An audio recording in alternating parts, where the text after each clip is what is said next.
Welcome. Third time's a charm. Welcome to Night's Arcade. I'm Sleepless Night. I am very tired. That's no excuse. We are going to be playing Outer Wilds in a moment. Welcome again, Mordred, for what's probably the third time. Oh, man, I am so short of sleep this week. Like, crazy short of sleep. Oh, man, my eyes feel like they got grit in them. Hello, Dwight. Welcome back. Glad you found your way here again. And Corvo is back again. Right. So I'm going to start this up again. Let me know if the audio is fine now. Hopefully it'll be okay.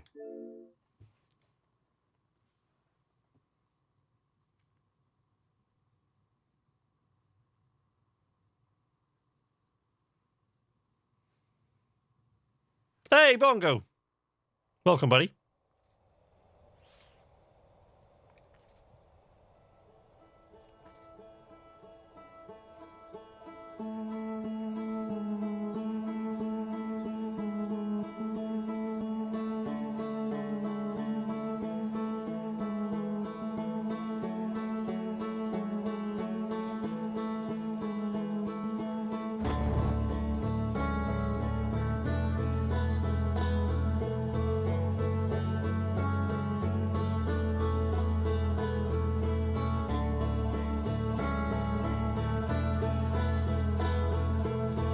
Thank you very much, Corvo. I'm not trying to complain or anything, but I found your last stream to be a tad short. No problem. No worries, Dwight. Excellent. Good, good, good. Finished Astroneer. It's Sable time. That's awesome too. So many fantastic games in so little time. Yeah. After this, when I next return, which should be next Tuesday, but as I say, with the house move and everything, that's... You know, it is going a little bit crazy here at the arcade with the house move, so everything's going to be a bit lopsided for a while, but I'll try to keep it to Tuesdays, you know, wherever I can, while the house, you know, once the house move's complete, it'll be Tuesdays all the time. So anyway, seems like the audio's sorted, so this stream is actually going to be short anyway, because we haven't got much of the Outer Wilds left. And I know I've been letting you guys kind of drive so far, but those days are over now. Yeah, simply because we've only got 2 places to go now. We've only got, and we kind of have to, and we're going to go to them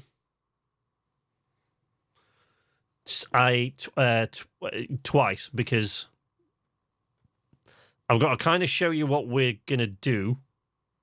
I'll show you a place, then kind of show you what we're going to... I could go to one of them just once, but I think we're going to go twice. So, you know, just for the sake of getting everything in place and getting it all ready.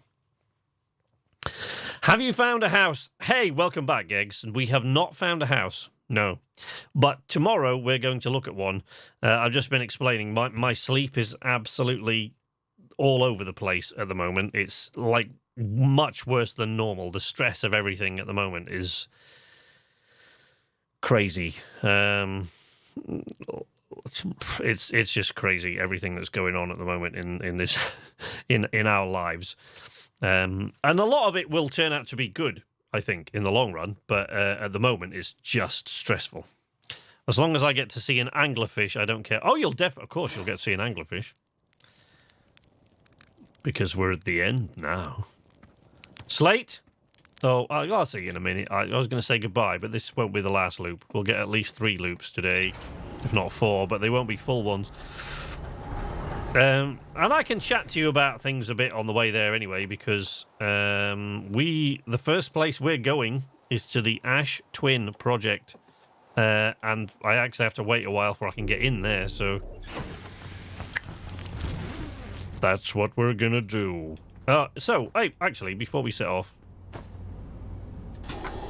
I don't want to go through all the little rumour stuff. We went to the Quantum Moon last time and met Solanum and chatted to them. The last place that we went was the Sun Station. So we went to the Sun Station, and sometimes on the Sun Station, I had hoped to make it to the Sun Station and then get back off again and then get to the Ash Twin project in the same loop. I have done that before, but as you'll know if you were here at the end of the last stream, I didn't make the jump back across successfully. So on the last jump I fell, or got, swallowed up by the sun.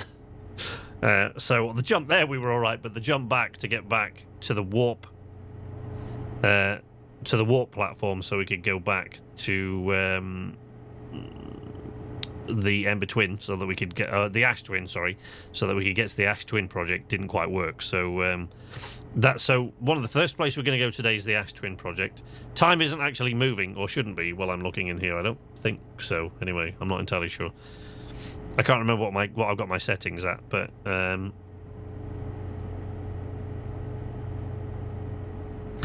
so for those of you who can't remember or weren't here or whatever, what we learned finally last time, because we are pretty much at the end of the road now, what we learned out of all this is that the Nomai, who we've been investigating this whole time, the Nomai came to this star system following a signal because they were searching for what they called the Eye of the Universe.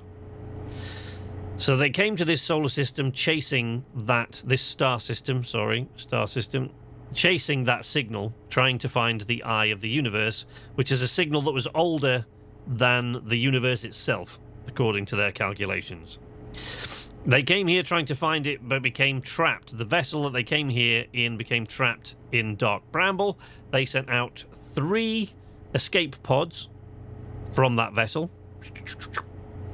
2 of them, one went to the Ember Twin, one went to Brittle Hollow, and the other became tangled in Dark Bramble itself, so it never actually escaped Dark Bramble. We went into Dark Bramble last time, and we had a little bit of a poke around, there, but we didn't get terribly far in because, as those of you here will know now, and as Bongo will know, Dark Bramble is a nightmarish place to navigate because of the anglerfish. You can make almost no noise, so you have to navigate very carefully, and it can be a little bit difficult to get around in there. And the deeper you go into Dark Bramble, because it's basically space folded in on itself over and over and over again inside Dark Bramble, and the deeper you go into Dark Bramble, the worse that gets. So if you get a bit lost or don't navigate in the right direction more or less as soon as you get in there, you can get horribly lost and confused because the signals coming from your ship or scouts or whatever will multiply for every one of those seeds you go into. So we need to go into Dark Bramble and find the vessel that they came here in. But what we went through and finally learned is that though they came here looking for the Eye of the Universe and they set up basically a new home here, once they sent out their escape pods, they started populating this star system. This is hundreds of thousands of years ago, trying to find the Eye of the Universe and trying to build a machine that could locate the Eye of the Universe. And they tried to build a machine that would locate the quantum moon for a start. They tried this unsuccessfully on a couple of occasions and eventually built the orbital probe cannon around Giant's Deep, which they intended to fire into this to get the coordinates of the Eye of the Universe, and the power that was required to do this would entail blowing up the star, so blowing up the sun that is at the center of this star system, which is, as we know, it keeps going supernova. What we learned on the sun station at the very end of the stream was that although they spent all this time doing this, ultimately it didn't work. The sun was it wouldn't have worked. They couldn't trigger the sun to go supernova, and so all of this was for nothing. What they were trying to do was trigger a 22-minute time jump. So they were trying to get the coordinates from the Eye of the Universe and send them 22 minutes back in time, right? But the power required to do that would require exploding the star, which they failed to do. So they spent all that time and research trying to find the Eye of the Universe, but never made it there, because before they couldn't get this to work, and before they could try anything new, the interloper, the comet, the core of the interloper, it passed through the star system and the core exploded as it approached the star, flooding the entire star system with ghost matter and killing all the Nomai. So they all died over 250,000 years ago. And now we're here. But sadly, what we learned is that the star isn't blowing up because they blew it up. It's blowing up because now it has reached the end of its natural life.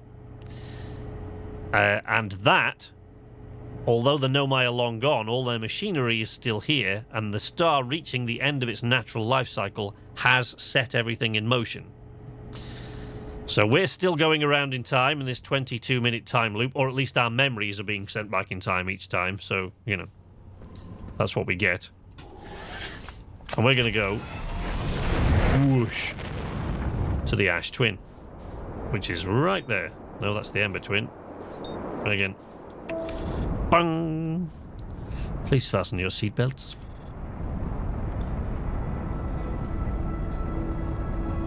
The plot is just... And I explained it very poorly there. I'm sorry about that. I explained that really, really poorly, but it is just an amazing story. Okay. Right. So oh, shit. That's the Ember Twin. Don't crash into the Ember Twin. That's not the first time I've done that, either. Quite a few times I've lined up on the Ash Twin, only to smack into the Ember Twin. Coming down a bit hard there. Right. Now, the problem now is that you've got to wait quite a while, like, because that did freeze time while I was talking to you there because I was in the ship's computer, so my settings must have been there. Because if you look, the ash column hasn't even started moving yet. So what we want to do... Actually, I'm probably better off in this view. There's the ash column.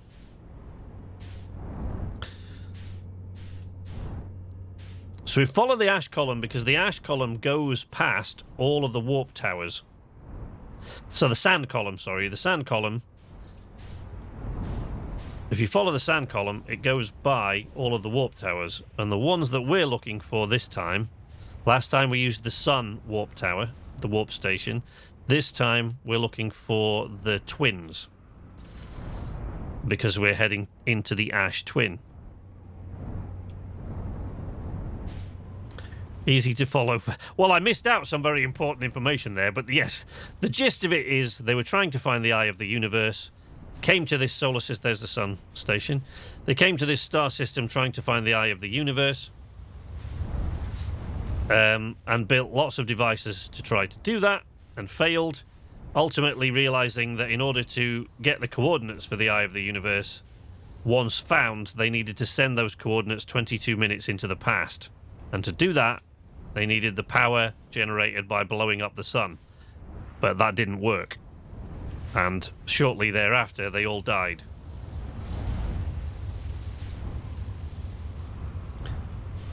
Here we are, over 250,000 years later, and the star is dying anyway, and it's set off all their equipment. Everything that they had planned is now working.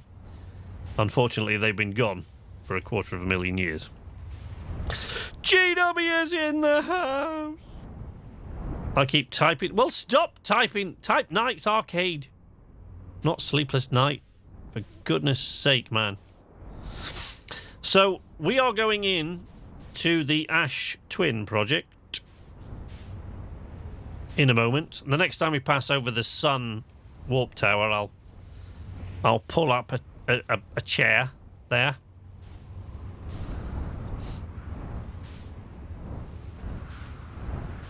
Woo. So yeah, it's going to be a shorter stream than usual because we'll just finish this off, and then I'll discuss, my feelings on the game at least, and see what you guys felt about it. GW, I know, finished it last week, so he's finished playing it himself now. So we haven't got any spoilers for GW. Where's the goddamn... Whoops, the sun station tower. We must have gone over it twice and I'm just not paying attention. Don't worry, I'm not terribly worried about running out of time this time. You can only actually get into the Ash Twin project once the sand reaches a certain point. So there's the sun. The sun tower is there. And then we're going to follow. Whee! There are the twin towers, as it were. Don't want the ship to get. All right, let's get out. Boosh. Yeah, see, we've still got to wait for the sand to drop a little bit. We should be okay, because we've got to be under this bridge.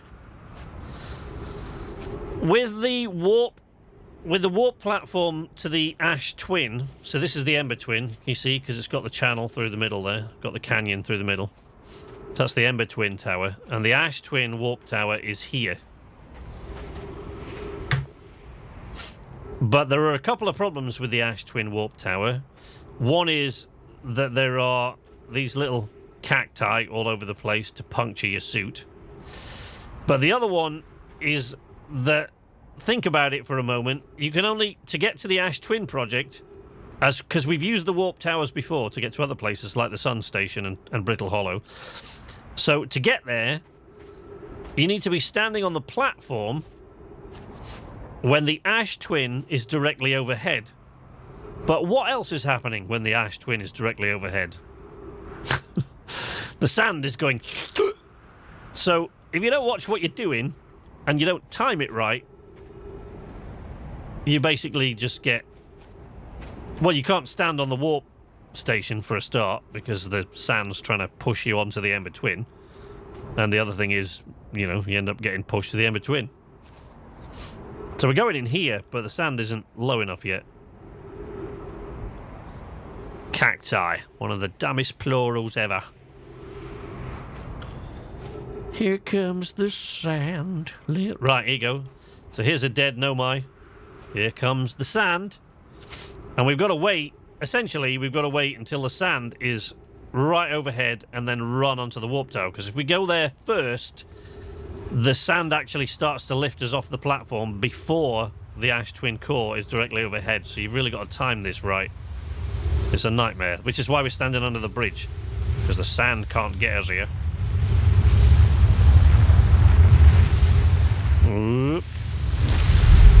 Whoosh! Woohoo! Welcome to the Ash Twin project. Hey Beth, how you doing? Welcome Beth. Yes, welcome to the Ash Twin project. So now you're finally able to see where we've seen all those like masks when we've been here before through projection pools on other planets. Oh, we don't want to stand there. If I stand there much longer, I'll get zapped back to the Ember Twin. But here we are. Now we're actually here in the Ash Twin project. There are 3 masks lit there. So the masks, in case you can't remember or weren't here before, the masks there are connected to the statues that store the memories. And this is how my memories keep getting sent back 22 minutes in time, which is how I'm able to remember what's going on. Right? But there are 3 of these lit. One of them is connected to me. One of the statues is paired to me. One of them is paired to Gabbro on Giant Steep. And the other one is paired to the probe cannon so that the probe cannon can send the location of the Eye of the Universe 22 minutes back in time. But of course it's done that because the last time we found it. We have the coordinates.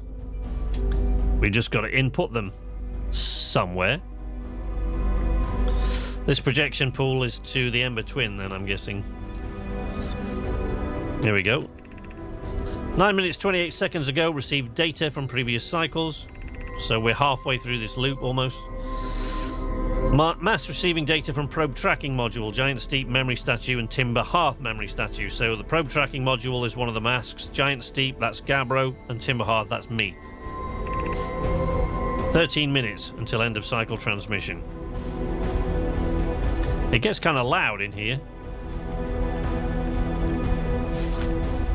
This is why we're coming here twice, because we won't really get the time to do everything that there is to do here. Today we finished the excavation of Ash Twin. Here, in this space we carved, we will craft our most ambitious project yet, the Ash Twin project.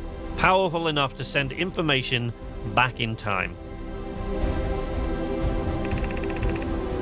How far we've come since our experiments at the High Energy Lab. I still can hardly believe Ramey's hypothesis was true. We've also finished relocating all subterranean plants we met while digging. We'll need to keep our eyes on how significantly we've altered the environment here. Oh, bye, Dwight! Oh, man. See you, dude. Good to have you here, anyway. So... what they were talking about with Ramey's hypothesis, of course... Wow, the music in here is loud.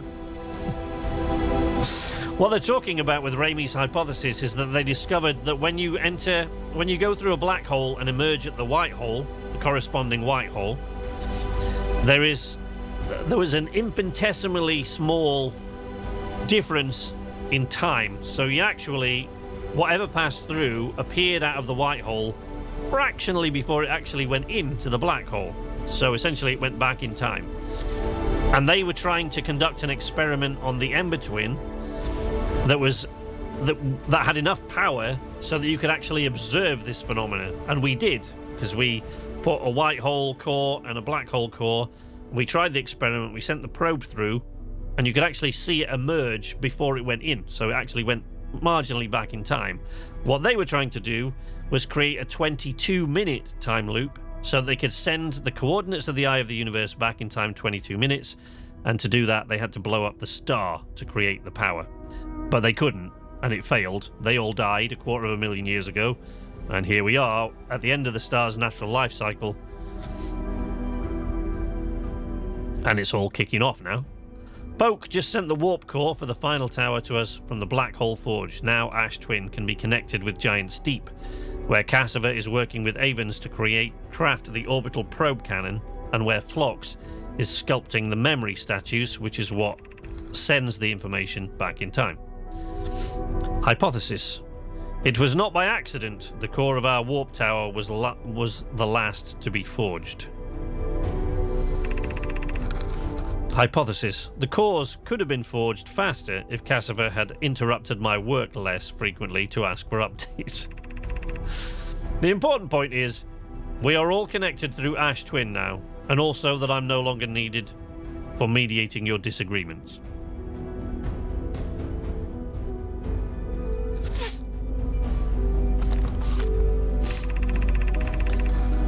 Our friends on Giant Steep tested the orbital probe cannon today. Mallow tells me the cannon is doing well and that Avens advocates for more launch power. If anyone can coax the maximum power from a device, Avens can. Yeah, we know how that worked out. It broke apart because they overpowered it. But then, if anyone can goad a device into exploding, that too is likely Avens. Perhaps I should check in with the orbital probe cannon crew in the interest of safety. Would it help to remind Avens that Mallow, his love, will be one of the Nomai aboard the cannon, or is Mallow part of the problem? Well, she's part of the problem, as we know. They are part of the problem, sorry. Phlox and Daz finished the memory statues today. They are truly remarkable.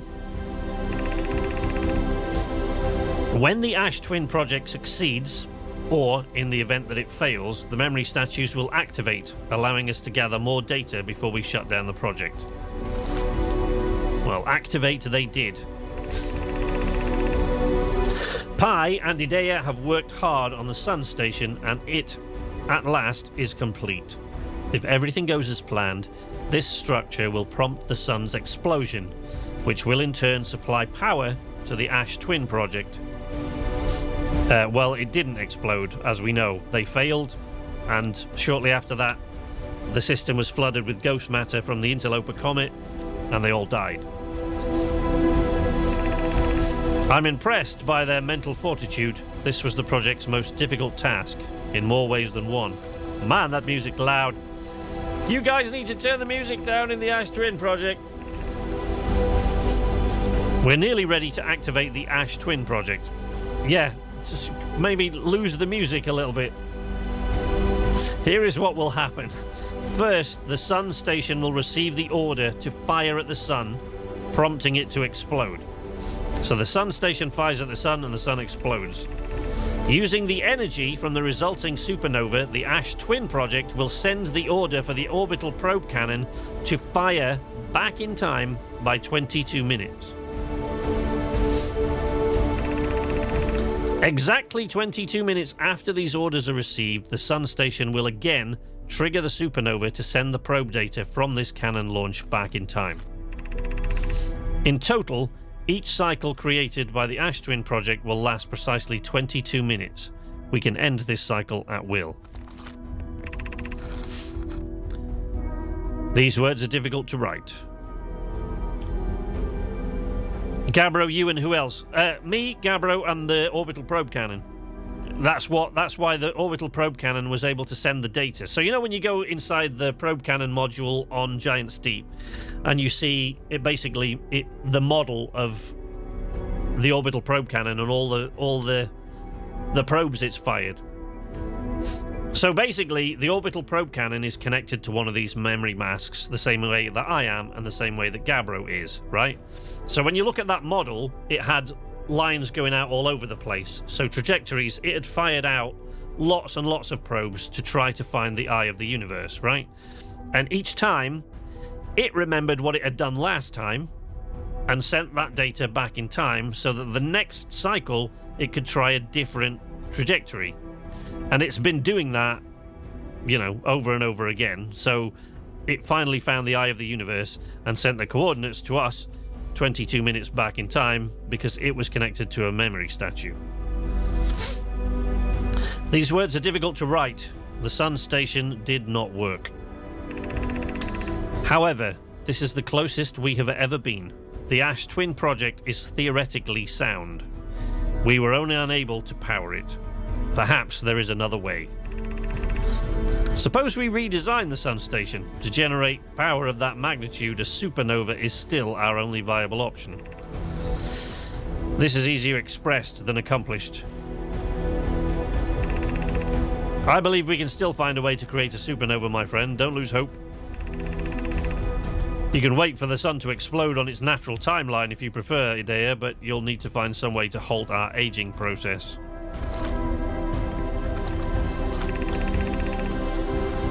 Of course, the only Nomai we've actually met is Selenum. And Selenum is only still alive because Selenum is on the quantum moon. And from our perspective, has been on the quantum moon for 283,000 years. But the quantum moon exists outside of time and space. So it's in a quantum state, innit? You know. We are halting our research into creating a supernova for this moment. A comet has newly arrived in this solar system and we're anxious to explore it. Don't do it, guys! Mind you, it doesn't matter. They'd have all died anyway. It's been a very long time since we last explored somewhere new, so we're excited to welcome this comet. Imagine what knowledge might be gained there. Yeah, sadly, it's not great.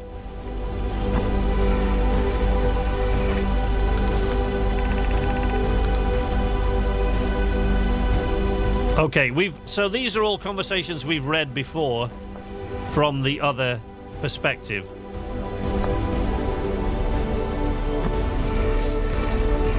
Selenum hit me with a stick. What?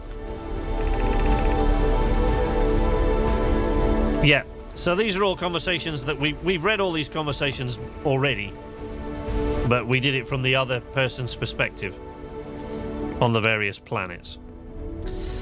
So here we are in the Ash Twin project. Oops. This turns off the gravity, if I'm not too much mistaken. Yeah, artificial gravity control. No. Keep the gravity on, thank you. For the moment, for this loop anyway.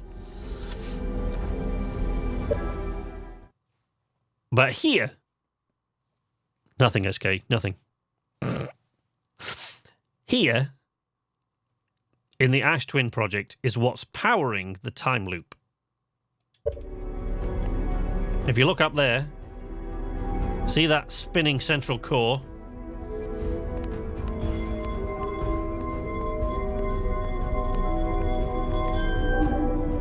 Oop.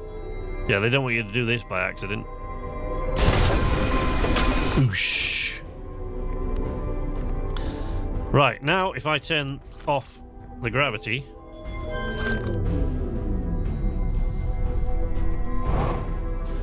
Ooh. Okay. Whoa.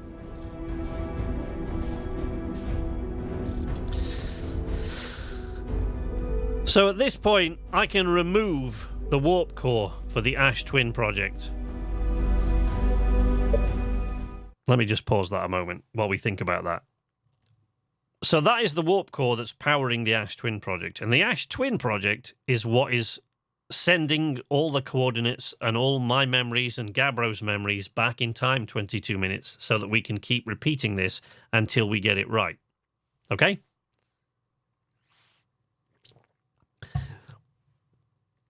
If I take that core out, the Ash Twin project has no power. And without its power, when I die at the end of this loop, I will just be dead. That's it. Game over. So if I remove the power, once that loop comes to an end, it's over. Because my memories will not get sent back in time. So we kind of don't want to do that. Oops.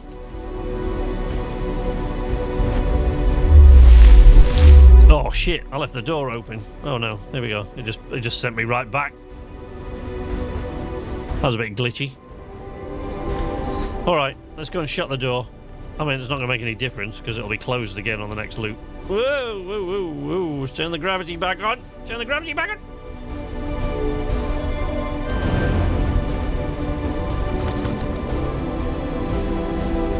There we go. Gravity's back on. Shut the damn door.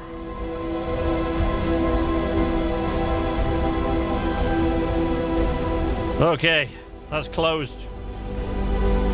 Let's get the fuck out.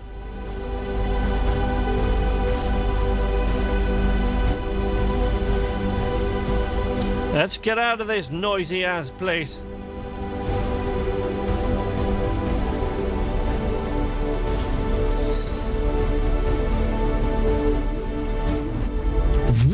Oh, lunch. Okay. All right.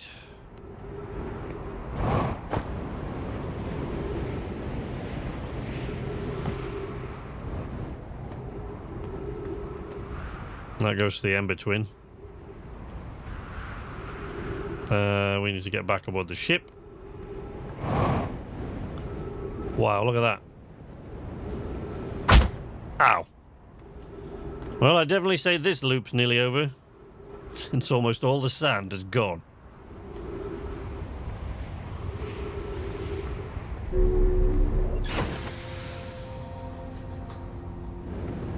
Oh, what am I doing? I'll do that. So. Oh, Christ. Oh.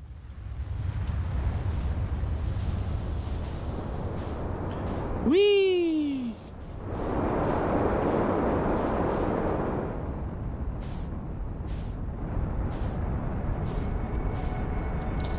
I see you. Whitehall Station. All the debris orbiting Whitehall Station now that's been spat out from Brittle Hollow.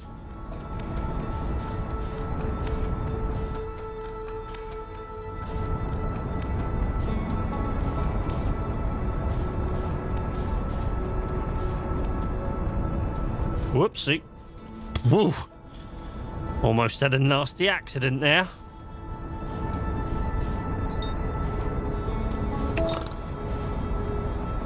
Returning to solar system. Oops. I got a bit far outside the star system there. Momentarily left the star system. Sorry about that. I unlocked that achievement that you get when entering the core of Giant Steep with your ship. Oh, you mean the speed one? When you, like, do it without the... abort the autopilot. When you do it without the help of the cyclone.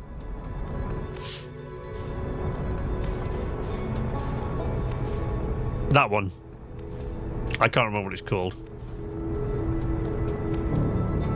Speed Demon or some... I don't know. Something. I don't know. Something like that, innit? Dark Bramble. So, in the next loop, we are going in there again. That creepy-ass place. It took me 12 case... Yeah. Yeah. I mean, it's insane, the amount of speed. Like, I see why that reminded... You mean going to the edge of the solar star system sort of reminded you of that? Because I think that's pretty much where you've got to go. You've got to go right to the edge of the star system and then accelerate. And don't stop accelerating. Be right back. Alrighty, gigs. Right. So let's end this, shall we? Let's end this loop. Bliskin! Welcome. How you doing, buddy? Let's end this loop in style. Get eaten by a goddamn anglerfish.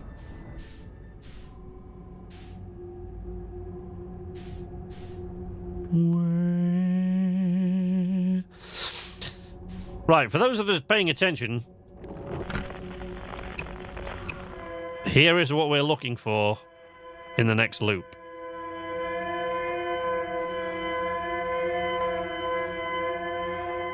Oh, anglerfish, anglerfish, anglerfish!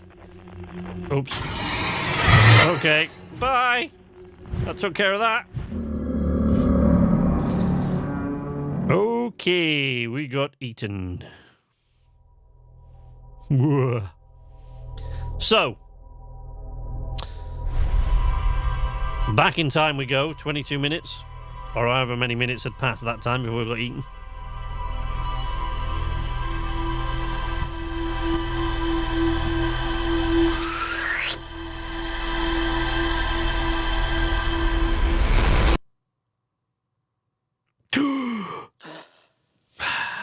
There's the orbital probe cannon over Giant Steep, exploding as it sends its probe off on its merry way.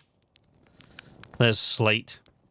When the time comes, we'll have one last marshmallow with Slate. Actually, no, we haven't got time to when the time comes. We won't have that much time to waste. I will be right back. Don't go anywhere.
Right. We're back. So,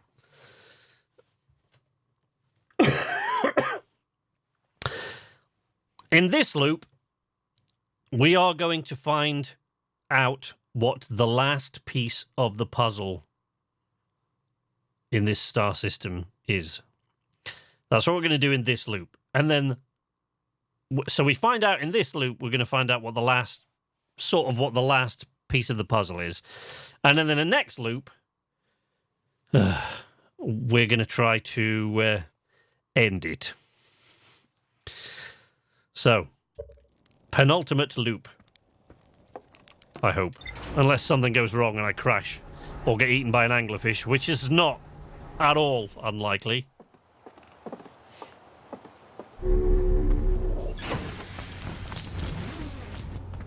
Yes, I actually like when you're in Dark Bramble with the when you're in Dark Bramble with the signal scope picking up the distress beacon. That's like levels of creepy maxed out there. So here we go. What I'm going to need to do on the next run is keep an eye on things with a timer of some sort. Although a timer on the last loop might just stress me out. I've been convinced to play this game, so I will lurk today more than watch. Oh yeah, you don't... Oh, well, welcome, Spiff. It's very good to have you here, but yeah, you don't want to see what's coming then. If you've been convinced to play it. It's a really, really, really beautiful story. And when you finished it, I really want to hear your thoughts, Spiff. Okay, autopilot done. Right, so we're going to go into Dark Bramble, and we're looking for that.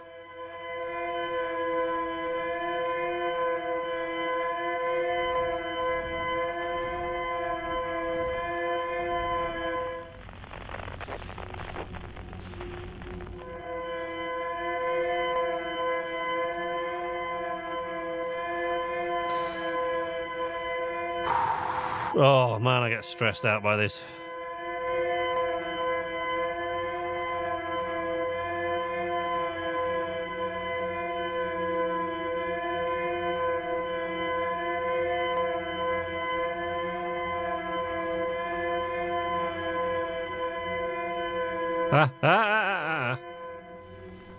Shit. Crap. Yeah, we're gonna clunk it a bit there.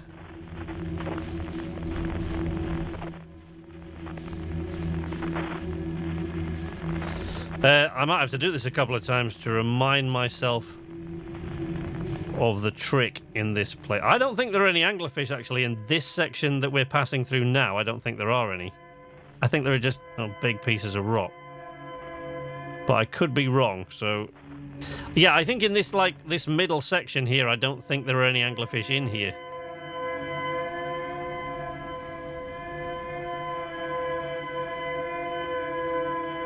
No. So yeah, in this section there aren't any anglerfish, so you can kind of put the pedal to the metal a bit.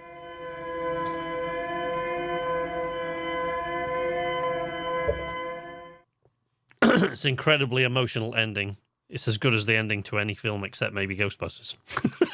It's definitely as good as the ending to any film. The reason I keep banging on about this game so much is because of how impactful the story was, and because how impactful to me personally what the message behind this, as I interpret it.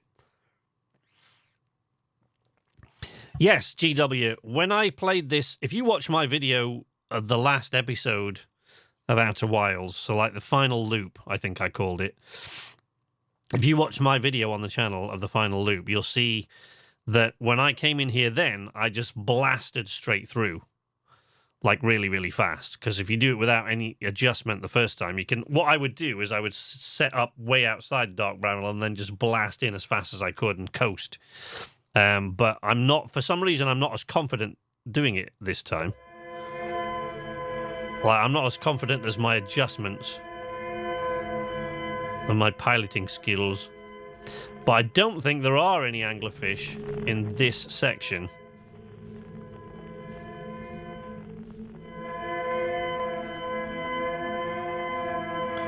Right, so here...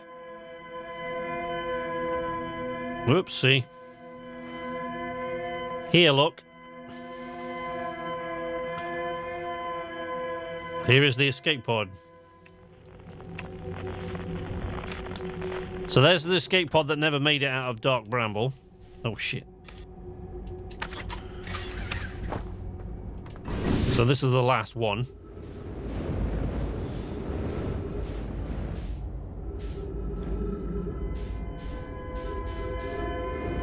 There's the...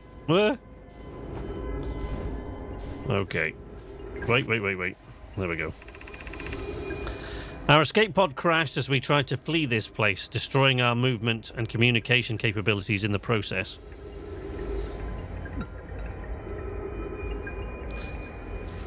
I would say how inspiring the story was. Doesn't it change your speed automatically to 1 tick when you enter a seed? No.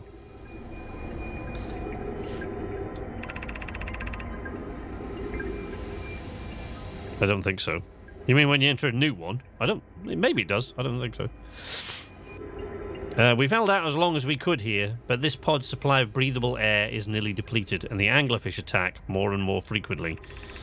Our best chance at survival is to return to the vessel to either repair the damage or, more probably, await rescue. Sekka, is the message finished? The vessel's beacon is already growing fainter. It will be gone in a matter of hours. We need to leave here quickly. I think it does. Okay. I've never actually tested that hypothesis, so I don't really know. But... okie dokie. I mean, we don't really need to know what this says, do we? We already know. It'll say the same thing as usual. Escape pod 3, vessel has been mortally injured. Emergency sequence activated. Awaiting departure. Now launching escape pod 3. Multiple collisions have altered pod's trajectory. Significant damage to pod detected. Navigation error. Life support error. Propulsion error. Scanning external environment. Scan complete. Gravity not detected. Breathable air not detected. Multiple life forms detected. Potentially hostile. Verdict. Do not exit pod. Well, thanks for that. There is a new problem. Jesus, these guys were just having a bad day all round. Our equipment is detecting 2 distinct beacons from the vessel. But it isn't possible for the vessel to be in 2 different locations at the same time.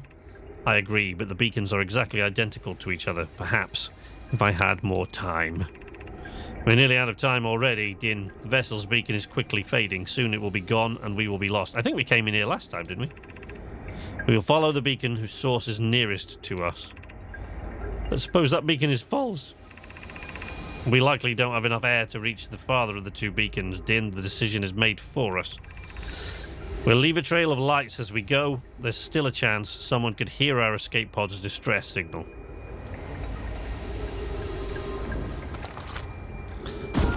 Whee! I totally meant to do that. Honest. Boom. There we go. See, they blow out the door. But we don't want to go without the ship. We want to take the ship with us. We want to take the Starship treehouse with us when we go.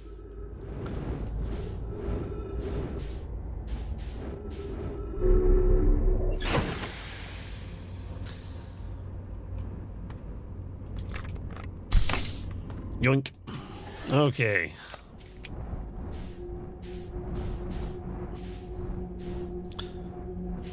We can get her through there. Yeah, because we followed these lights last time, didn't we? I think because after we After we met what's-his-face, whose name I cannot remember now. Why can I never remember his name?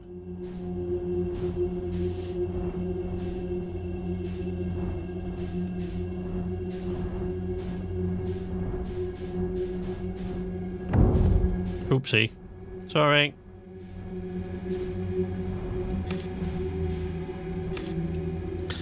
Now, did we get out and read this? Did we get out and read this? I can't remember. I can't remember if we actually read this last time. We may have. Whoopsie. To any who come here searching for us, we followed one of the two beacons from the vessel to this place, but now can go no further. It's almost too faint to hear now, but the vessel's beacon is still faintly emitting from within this thorny seed, yet the opening is too small for even a single nomai to fit through it, so our escape pod couldn't have flown through here. I don't understand how this could be possible, but this gruesome place seems able to manipulate space itself. Maybe this was our undoing. To be so close to the location of the vessel and still so far is difficult. Worse, the vessel's beacon is dying. Soon, we will be unable to hear it. There is nothing we can do now but try to perhaps find a way inside, or at least attempt to comprehend why this happened. My dearest hope is that the other escape pods were able to reach relative safety. So, what we now want to do...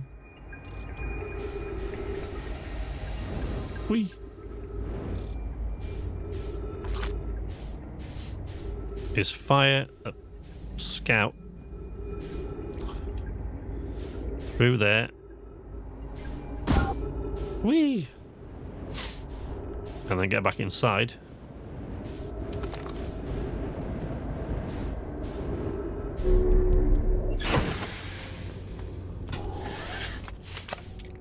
Duplicate signal is over there. Pretty sure I can go this way, I think. Oh, can I not? I thought I could go through there. Apparently not.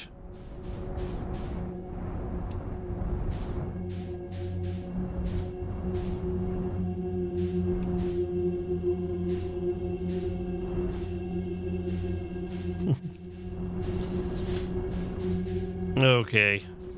This is where it might get a bit hairy.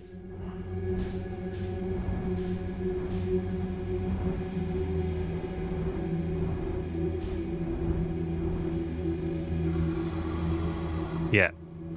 So this is where things can get a little bit tricky. Because you don't want to bump into an anglerfish.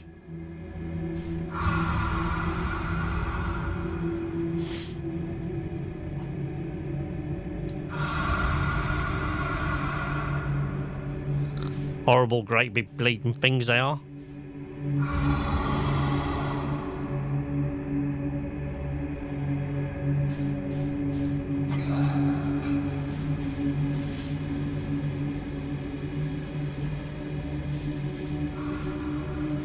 The anglerfish moans, yeah. Sure is creepy.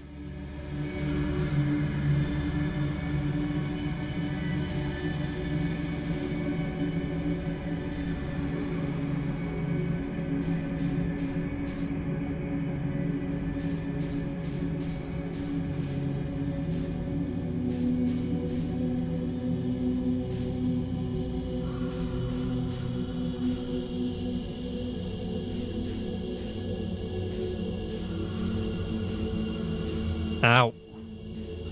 Bumped into a thorn. Oh shit, got stuck. Oh dear.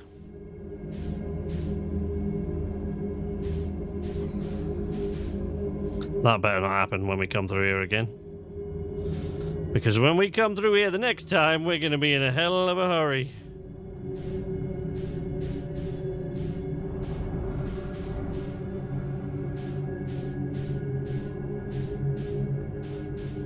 In a moment, through the fog there, you will see what we came here for. There she is.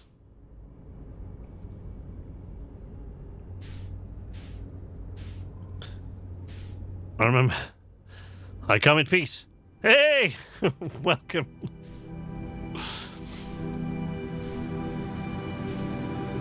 There it is. There it is, folks. There is the vessel that brought the Nomai to this star system all hundreds of thousands of years ago.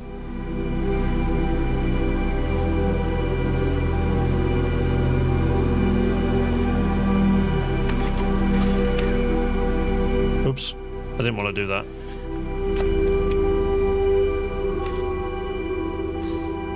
All right.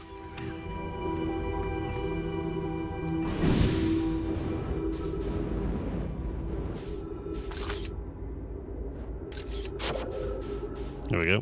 On that back. Oh dear, look. Nomai corpses all over the place.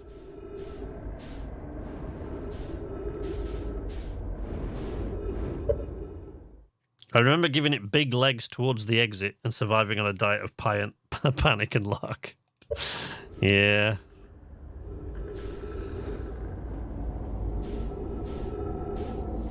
Okay. We need to explore this vessel a little bit to get all the juice out of this game, but let's come in here first because this is kind of important. Kind of. Just, you know, just a bit. Look, trees.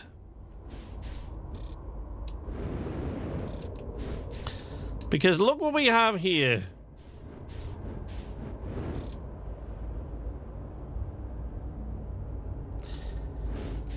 Broken, empty warp core.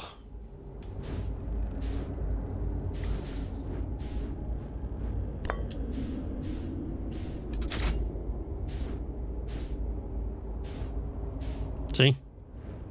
That thing won't power shit.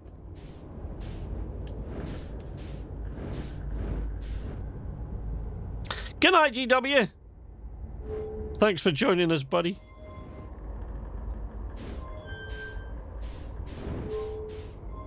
See? Look. Nothing works in here without that thing. So nothing works. Not a bloody thing. Poosh. Off.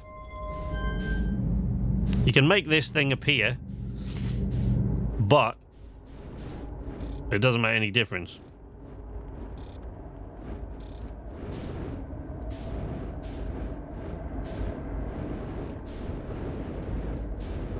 That will rotate anyway.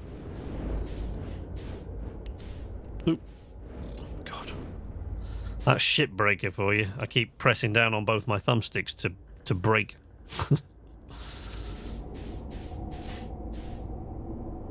See, when this is lit, maybe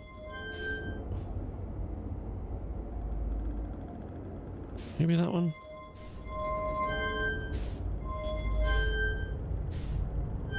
Don't know if that's right, even.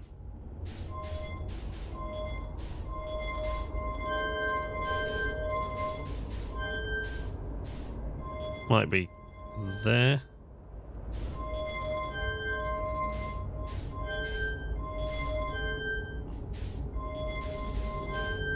Oh dear. Anyway, it doesn't matter at the moment because there's no power. Looks like Space Trivial Pursuit. So I think that is correct for the first one. Pretty sure. But yeah, at the moment it doesn't make any difference because the power's not on because there's no warp core. Okay.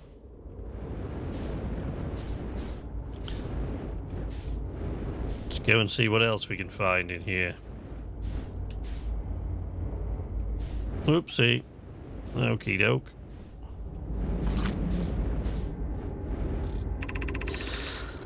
This is Escal's vessel.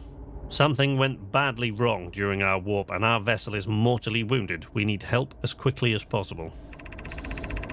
Our vessel appears to have... Has it fused with the local environment somehow? There are vines that are now part of the vessel. It's been torn apart from inside itself. We are abandoning our vessel. Any Nomai clans or spaceflight-capable species receiving this message, I implore you, we need your help. Is this broken? Can anyone hear me? Our vessel is dying. We need immediate assistance. Oh, that's so sad. Whoopsie. Come on. Focus, boy, focus. To any Nomai clans whose vessels can hear this message, it's clear the universe is dying. There are fewer and fewer resources and safe places within space now.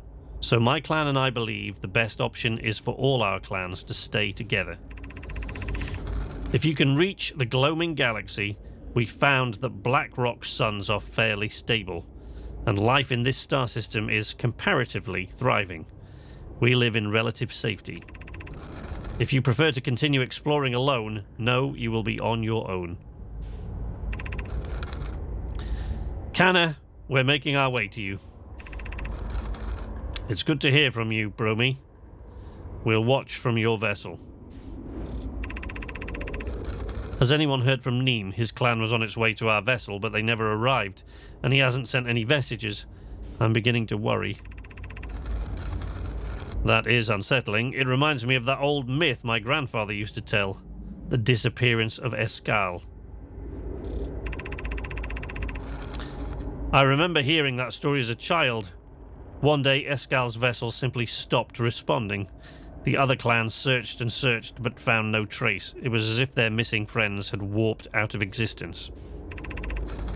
That's no myth, friends. Escal's clan existed, and their story was real. What a curious event to have passed into myth. Our ancestors' ancestors were told that story when they were young. Are you sure it's true, Hyssop?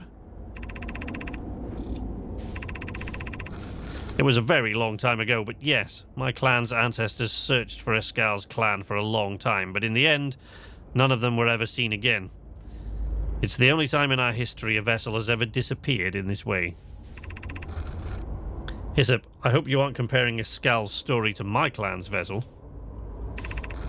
Neem, my friend, we feared you were gone. Not yet, we aren't, but nearly. We found trouble during our warp. The triple suns of the bright spark star system exploded, and it was only a lucky coincidence we weren't caught in the blast. We'll meet you soon, Canna. I'm relieved your clan is safe, Neem. It's good to hear your words. Any vessels nearby, remember to be extremely cautious of potentially unstable stars, which is most of them now. So this appears to be basically a live transmission between the various remaining vessels of the Nomai clan out there in the universe. Right? But this is a conversation regarding this vessel, which is Escal's vessel, the one that they're talking about. So they're not able to transmit out, or weren't able to transmit out. But the other vessels are still talking to each other, telling each other that the universe is dying.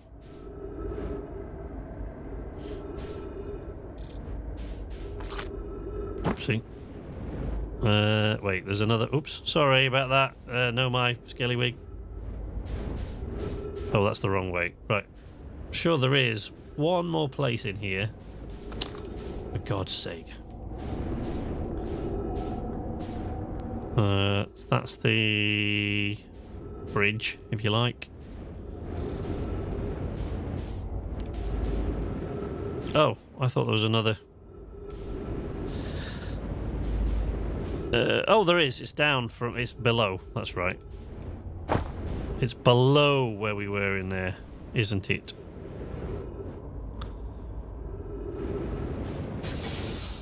Yep. Okay. It's on the lower level, I think.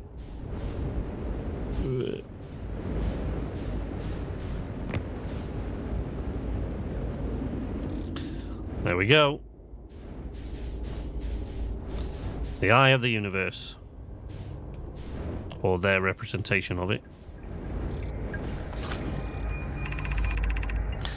I'm recording now.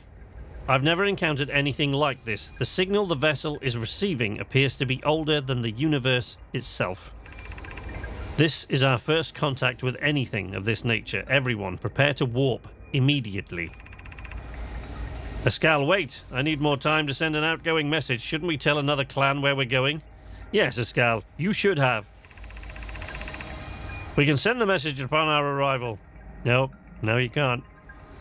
This extraordinary signal appeared suddenly. It may disappear just as quickly, and we can't lose a discovery this incredible. Focus on preparing for the warp instead. I understand. Anona, is the vessel ready to warp to the ship's approximate coordinates? The warp core is powered, but this will be a significant jump afterward. We'll need time to recharge the core. That shouldn't create a problem, provided we arrive at or near the signal source. Everyone, we're ready to warp.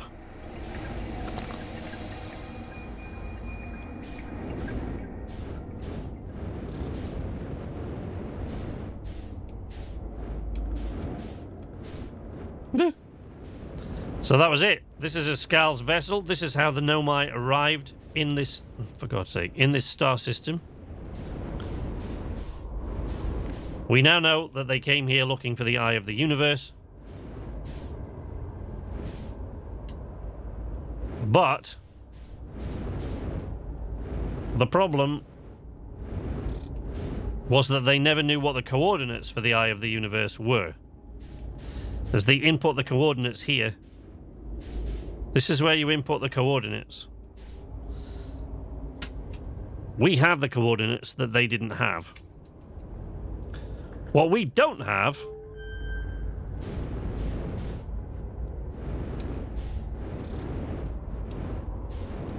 is power.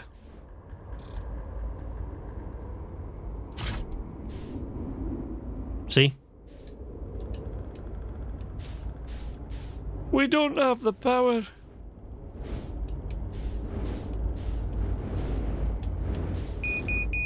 Oh, fuel level's critical. Great. Get off. Stop. So,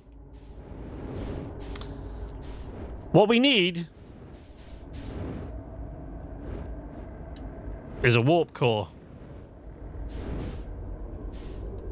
We need an intact warp core that we can remove and bring here to power the vessel, input the coordinates, and go to the Eye of the Universe. That is it. That's what we have to do. But we need a warp core in order to do it. Oops, came the wrong way. And there is only one in the star system. And where is that, folks?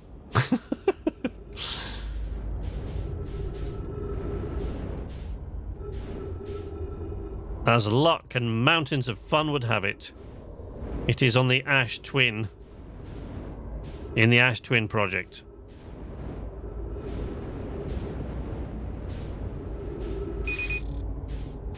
I know we're using oxygen as propellant, but we're on our death lap now. Oh. That was good timing. Listen. Well, listen there.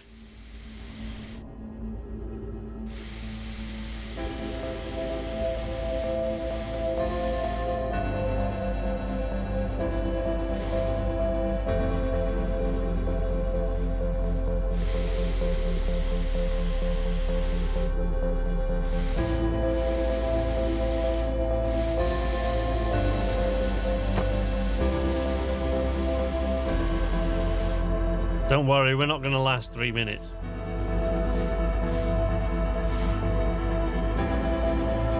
Warp Core Emporium. I wish, Gegs, I wish. Sadly, no.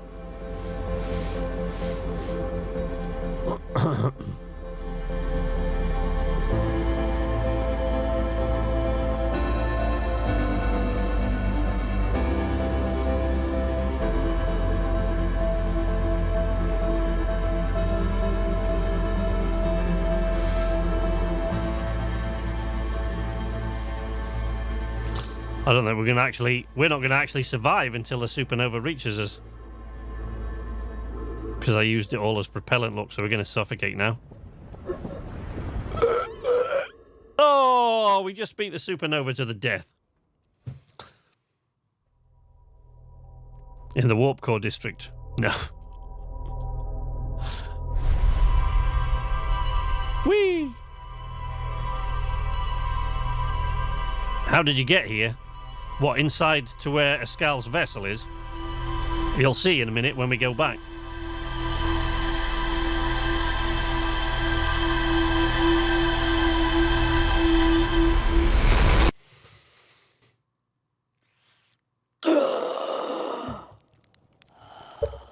So there's the probe cannon above Giant Steep, sending its probe to find the eye of the universe to send those coordinates back in time 22 minutes. We have those coordinates.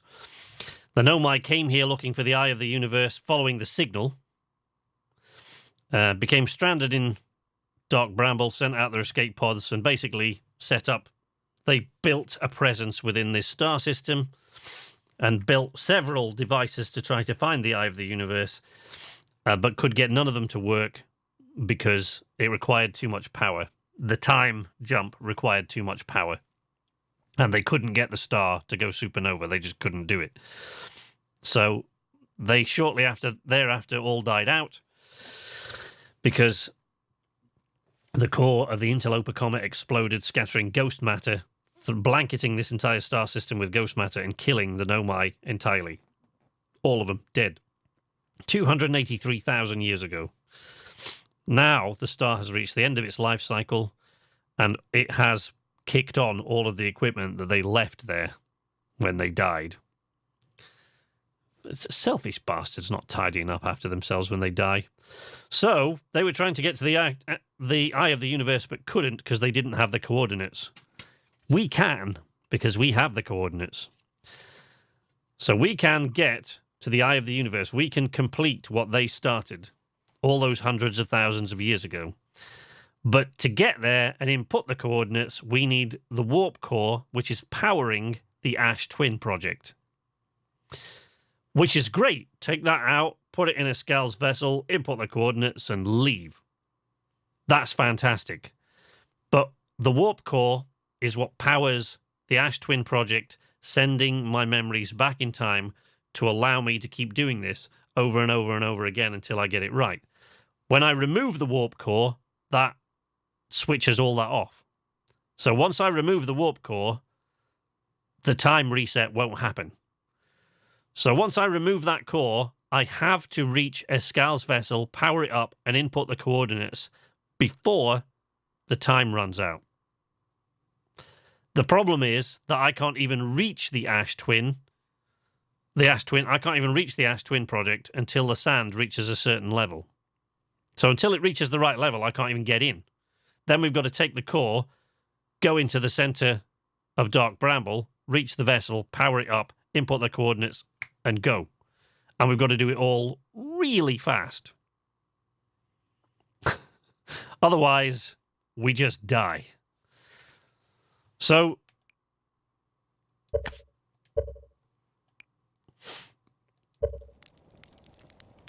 you know, I mean, shit.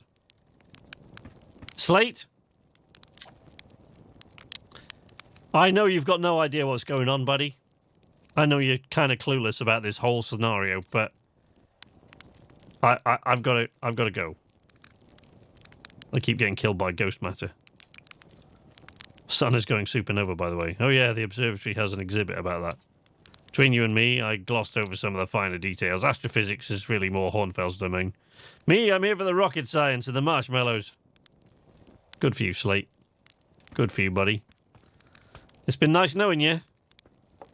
No matter what happens, I won't be coming back here. Oh, shit. God damn. Well, folks, this is it. We've got to get all this shit done in one loop. I should have said start the clock at the beginning, shouldn't I? For 22 minutes. Okay, oops. Okay, Ash Twin, here we come.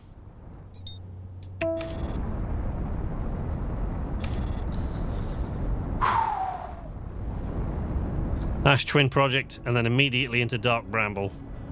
And no pissing about. I hate this. I hate this bit. I really, really hate this bit. I hate the fact that we've got to do this, but we've got to wait.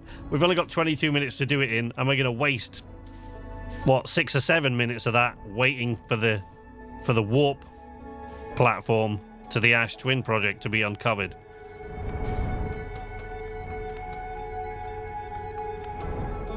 What a pain in the ass.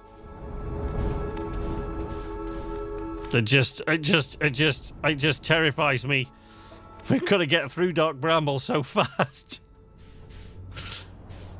And fast is really the one thing you can't do in there.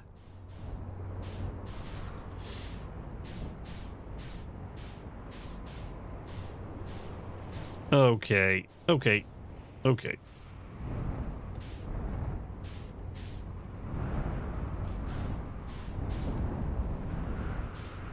Let's find this gigantic pillar of sand.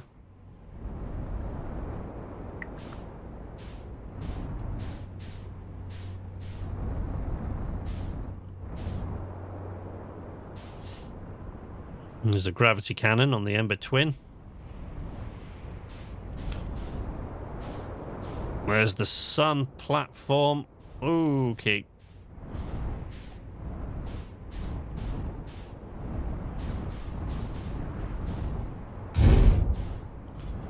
Actually, really need to park this as close as I can. Now, one of the things that can go wrong, and that did go wrong for me a couple of times. Well, no, just once during this particular loop. And I still got it to work. I don't really know how. Maybe it fell back down. I don't know. But I parked basically on the last loop. I landed the ship too close to the ash column, to the sand column.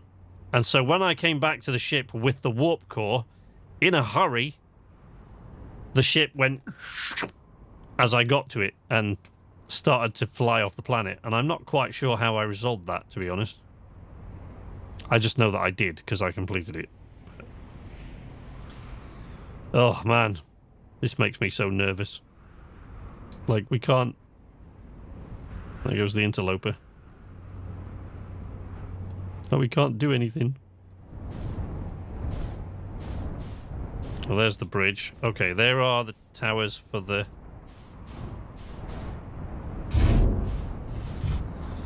Okay, there are the towers for the twins.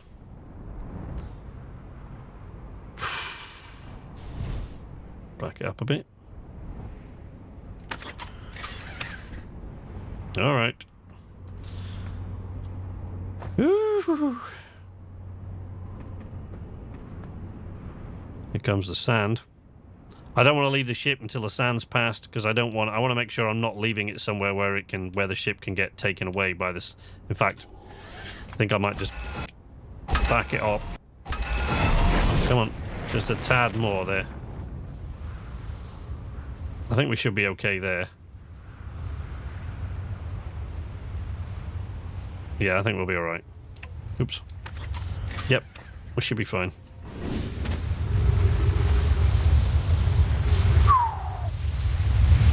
Okay.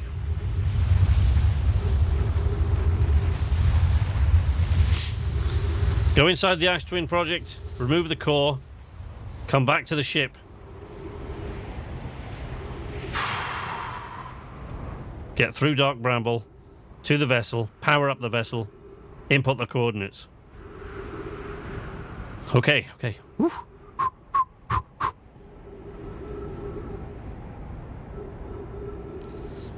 Because if we don't do it all in time, this time when we die, we will just stay dead. No power to the Ash Twin Project. Oh look, the Quantum Moon. No power to the Ash Twin Project. Means no time reset.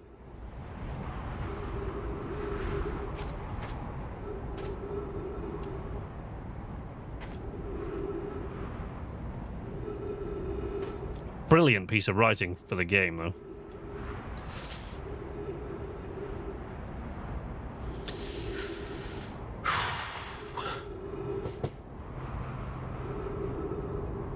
Just start the clock.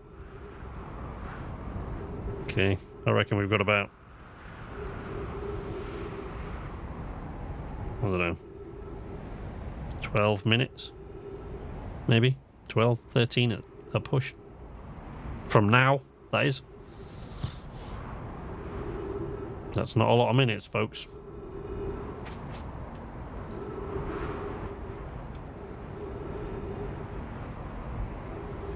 Breathe, SK, you can do it. Okay. I did it first time when I ran this through. But for some reason, I'm a lot more nervous about it this time. I feel like, probably because you guys are here, I feel like I'm not going to do it in time. Okay, one. We ready?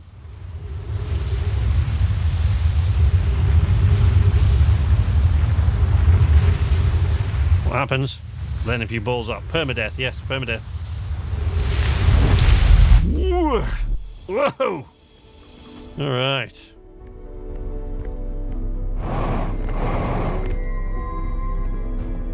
The gravity is strong in here. Okay, open up the core first, then turn off the goddamn gravity.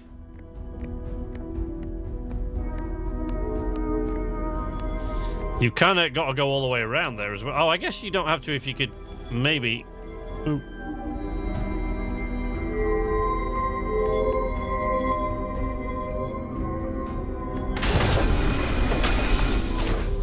All right. Gravity off.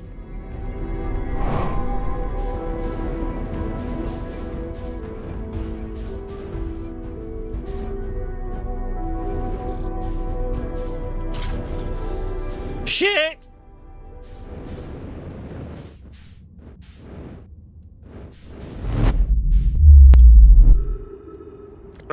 Oops. Oh, crap. Back to the ship. Fast as we can. You see how... You notice how the music's changed?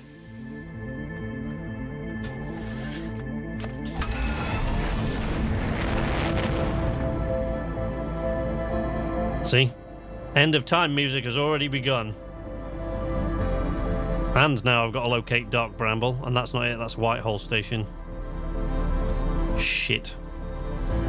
Come on. Where the fuck is Dark Bramble? It's like scanning the skies for an Earth-killing asteroid or something. There it is. Is it going behind the sun, though?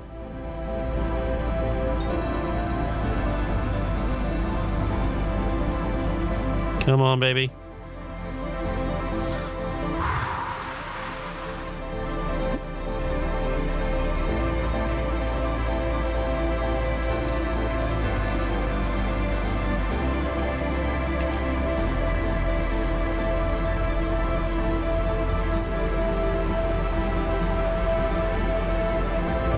Ten minutes at most, I reckon we've got left. Probably more like 9.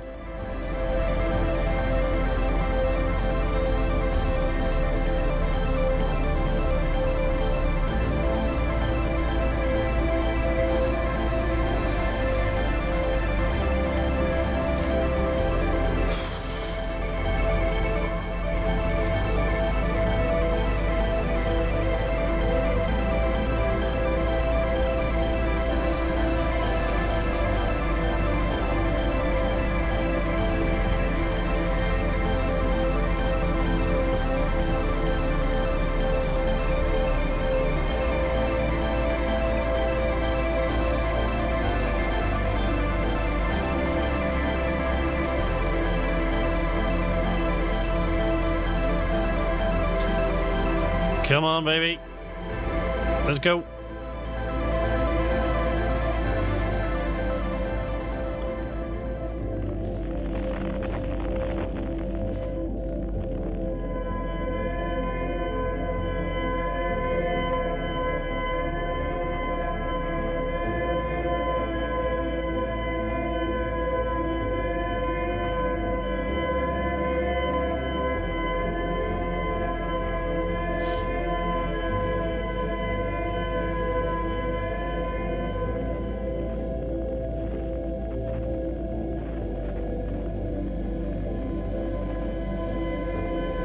Oh, crap.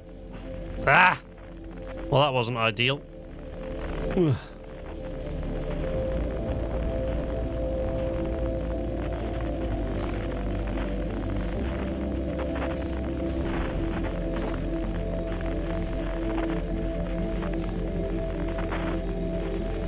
Where's the distress beacon?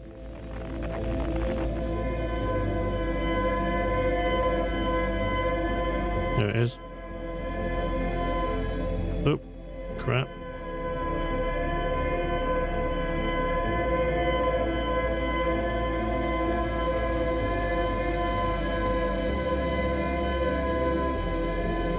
Okay, now is not the time to completely screw up your piloting skills. Now is not the time, Kato.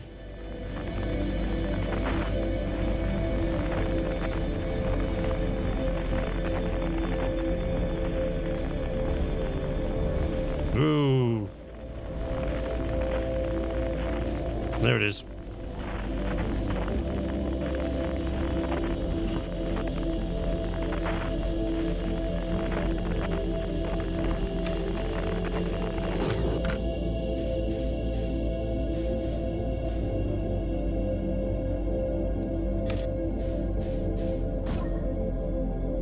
God damn it. No! You bastard. There we go. That did it. Ugh. Come on, tell me I can get through there. Ugh. Yes.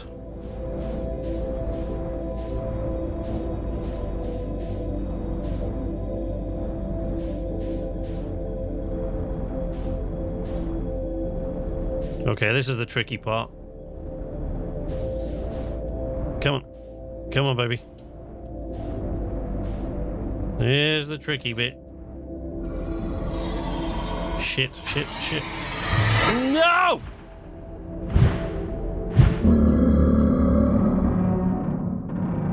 I don't think I've ever done that. Oh dear.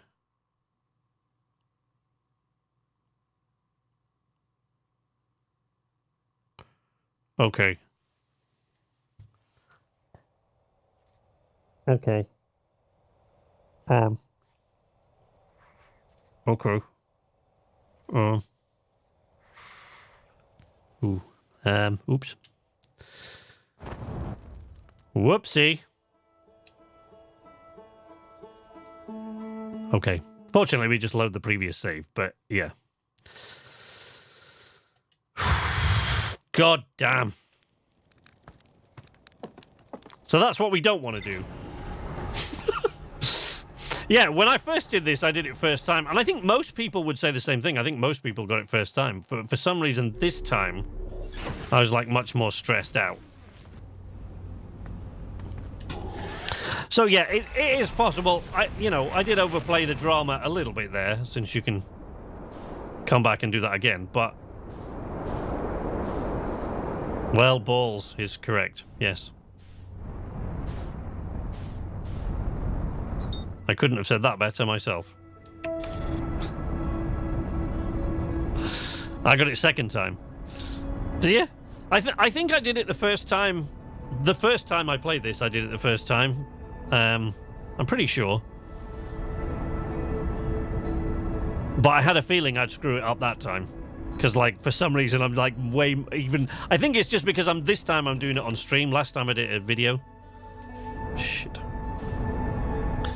I don't know why I'm such a rush to get to the Ash Twin either, since there's not a lot that I can really do until until the ash column starts and I can locate the sun tower and the ash twin tower.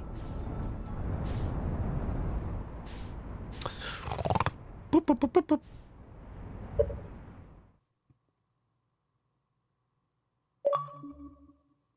Oops, I didn't mean to do that.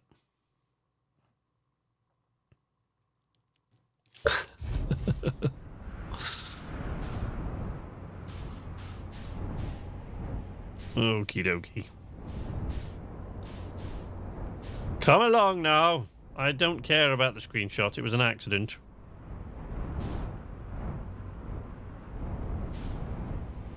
There's the fecking dark bramble. Son of a bitch. Yeah, I got a bit too enthusiastic once I went through that last seed. I could, of course, just have continued going through very gently and nothing would have gone wrong. But once I was in the last seed, I thought, well, I can blast the engines until I get through the opening. But, of course, I can't do that. So let's not do that.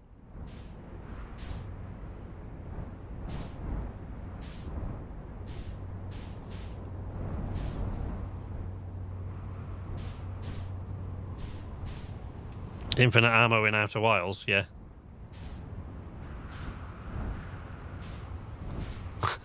Yeah.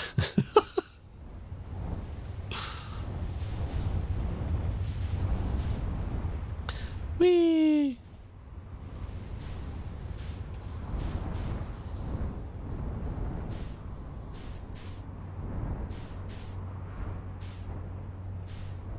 I did have one or two things happen this time which never happened on my first playthrough.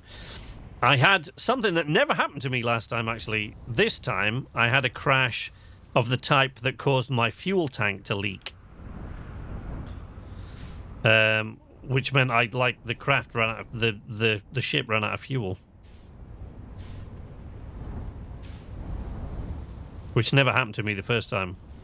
I didn't know it was a thing, but there you go, it is. HJ! Hey, buddy! HJ's here for the grand finale. Well, he probably... Well, no, he did definitely been here for the grand finale, even if I'd made that the first time, but he's got a bit more time now since I screwed up that first run.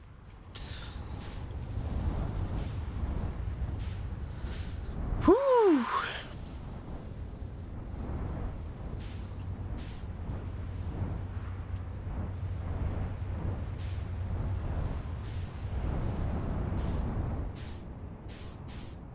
Need to get a little bit further off the surface here because I can't see the goddamn sand tower or anything. I mean, you know, like I said before, there's no rush because until the sand reaches a certain level, we can't reach the Ash Twin project anyway, but...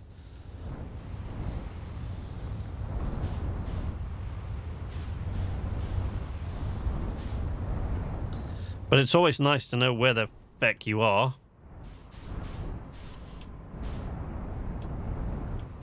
Isn't it? Jolly nice if you can figure out what the frick is going on. I'm glad you screwed up. Yeah, basically, in order to reach the eye of the universe, we need to power up the ancient Nomai vessel and input coordinates. But we can't... To power it up, we need the warp core from inside the Ash Twin project. And the warp core inside the Ash Twin project is what's powering the time loop. So once you take that out, if he dies, he dies. Oh Christ, nearly didn't get here in time actually. There we go, that's...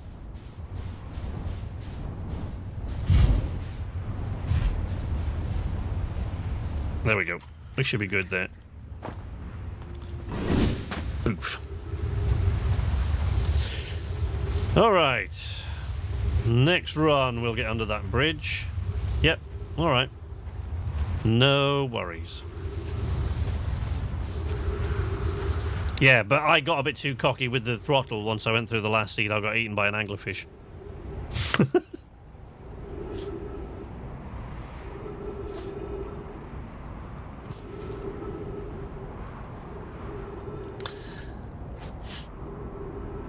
Oh, yeah, that last bit, as I think Bongo was saying, yeah, that last bit is where the anglerfish are really stressful. That last seed that you go into is fecking horrible. I hate it. The first bit's not so bad because there's like one anglerfish in there, I think. And that middle bit, the green haze bit, is like there are no anglerfish in there, I don't think. Just those rotating rocks that you can smack your ship into. But then when you go through that last section, that's when the anglerfish get really, really, really horrible. And it stresses you out. It stresses me out. Oh god, it is nearly 11 o'clock already. I thought actually we'd have finished this by now. Shows what I know, doesn't it?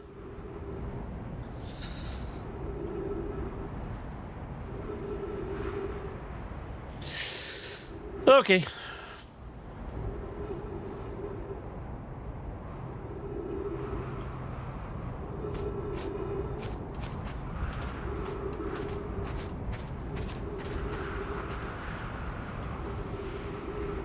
One dead Nomai. One cactus. Oh, 2 cacti. Okie dokie. We are ready. We are ready.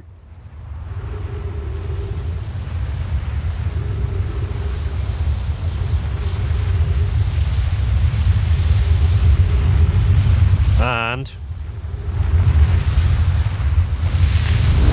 go. Woo. Okay, lights on. Leg it.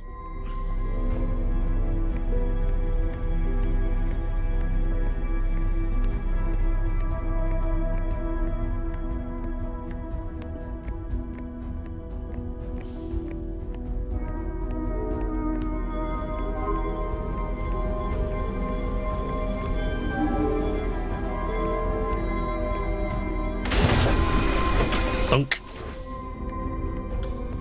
Gravity off.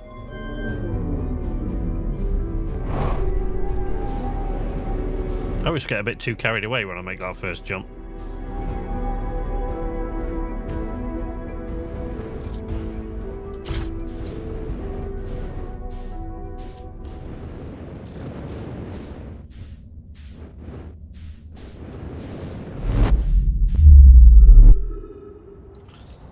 Okay, oh.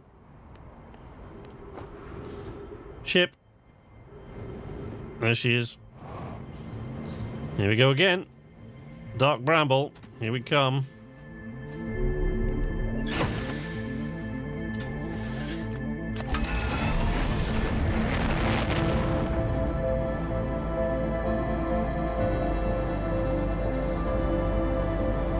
Of course. I've got to locate the damn thing first.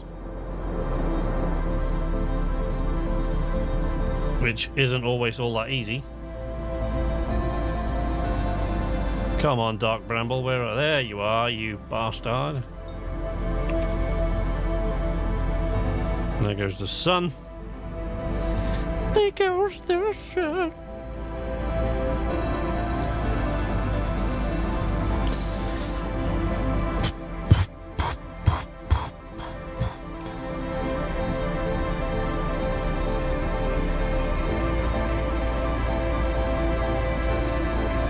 I fire a scout into the seed in Timber Hearth and head for that. That takes you to what's his face though, doesn't it? That won't take you to the vessel. That takes you to why can I never remember his name? The guy that's in here, the hotshot pilot.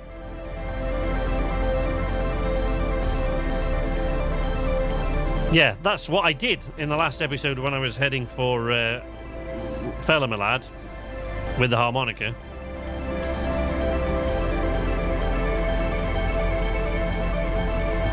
Yep, alright.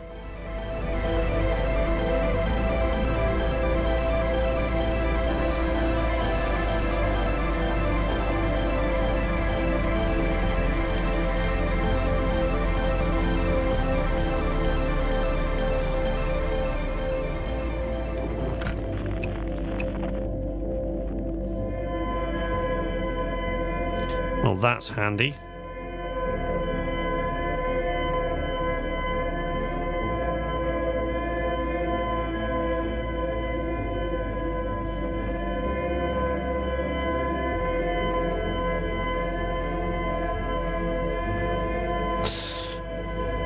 Renault.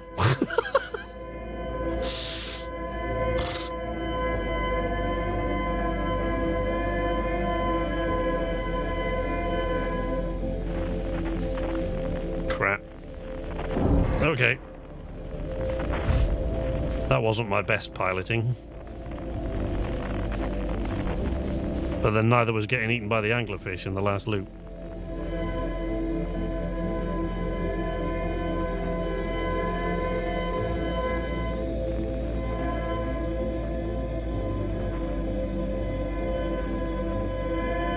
Ah, there we go.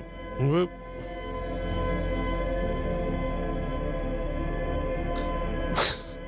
Can't remember his name. I did only complete the game once and destroyed the fabric of space-time. Oh, I've never done that, actually. I know there's an achievement for it, but I've never actually done that. Alright, there's the escape pod.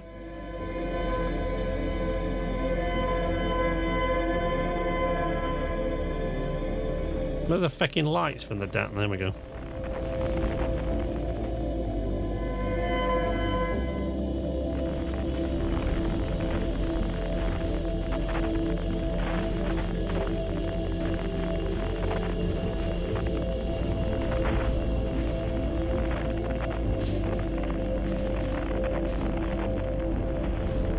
Nope. God, it's a good job there's no anglerfish in here. Whoa!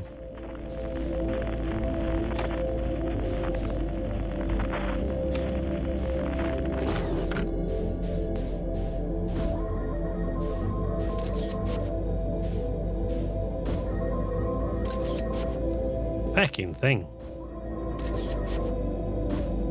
There we go.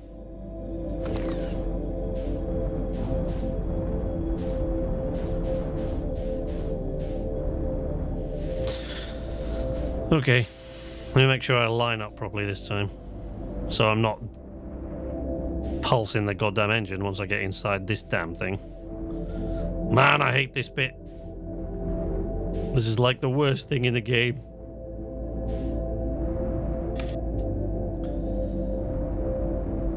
Go. Oh, Jesus Christ.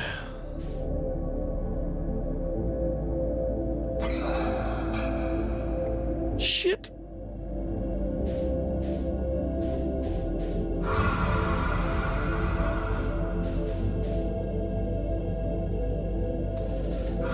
I really hate those guys.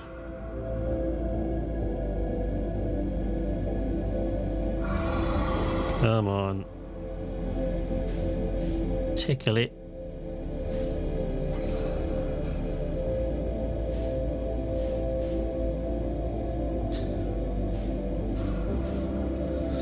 Don't know what we're doing like on time.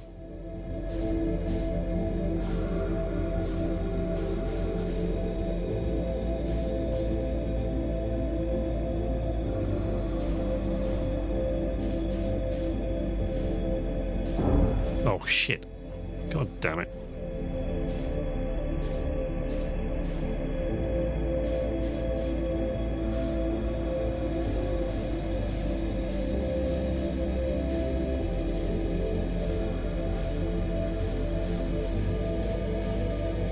Oh, right, I think we're anglerfish free now. Underground, overground, anglerfish free. Pretty sure.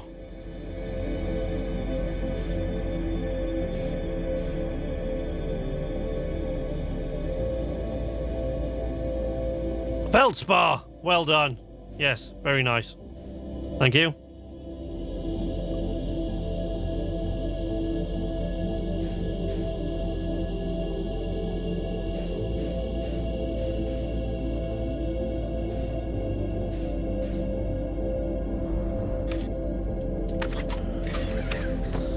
Okay, ship. You served me well. Goodbye. Stop fucking around trying to say goodbye to the ship, for God's sake. You got more important shit to do. Especially since I can't find the way in. No. There we go.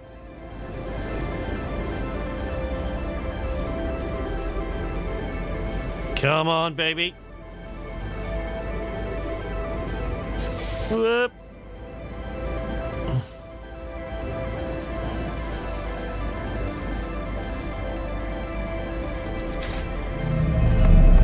Gravity. We have gravity. Oh, shit. Come on, baby. Whew. Coordinates. 2, 3. Oh, balls. 2, 3, 4. Oh, this one's evil. 1, 2, 3. There. Oh, balls. How do I... No, no, no.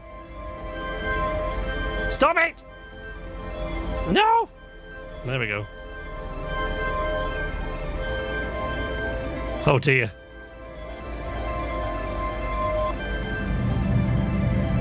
Come on, baby. Boom! Woo! No, it's just about to end. It's just about to end.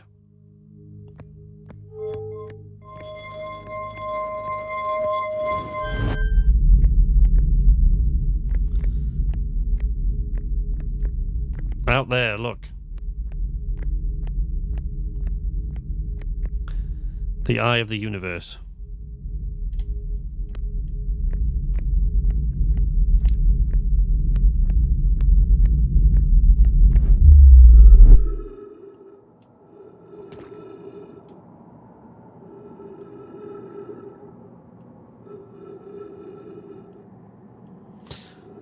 Okay, so we've got to walk to the other pole.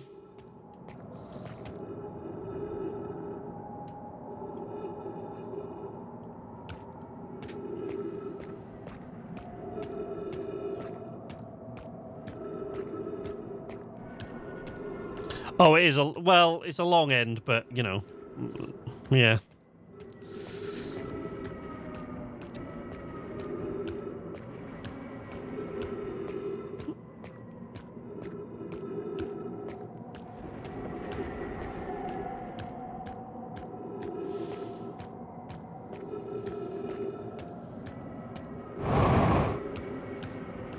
Actually, I'm going to need all that, so let's not use it all up just yet.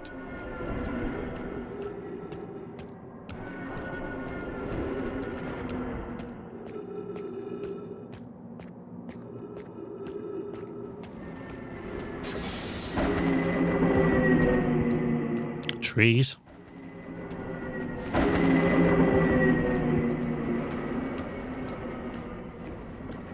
This is one of the creepiest places you'll ever find in a video game, I find. I just wanted to see it live.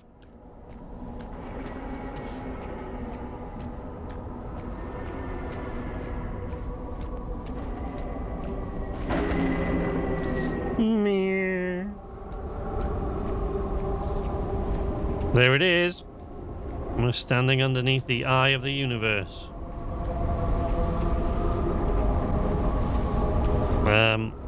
Now, this is kind of tricky because you've got to...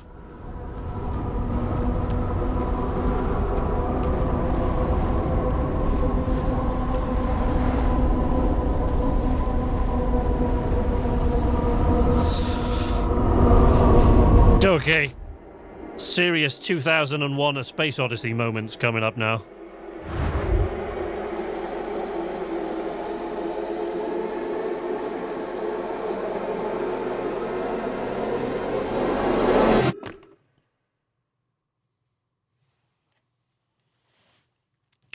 Gets a bit trippy here.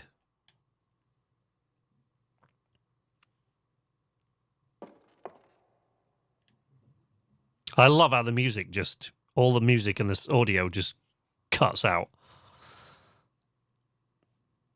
The most incredible part is when you remember that when they made this game, they were not on drugs. There you go, look.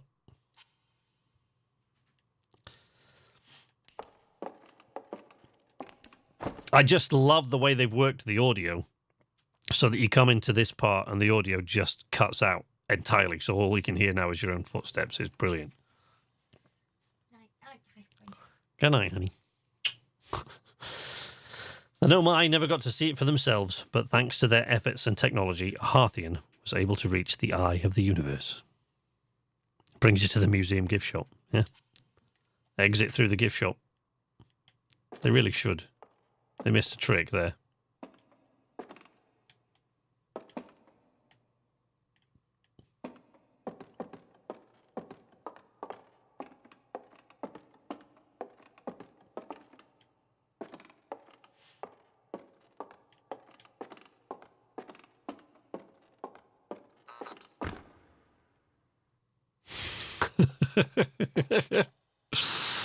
Yeah. Oh man, this is so trippy.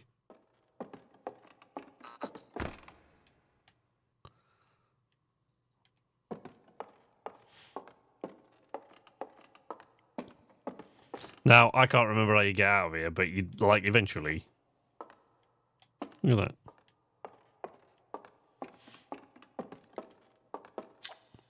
At the end of its lifespan, our sun collapsed under its own gravity and then exploded in a violent supernova.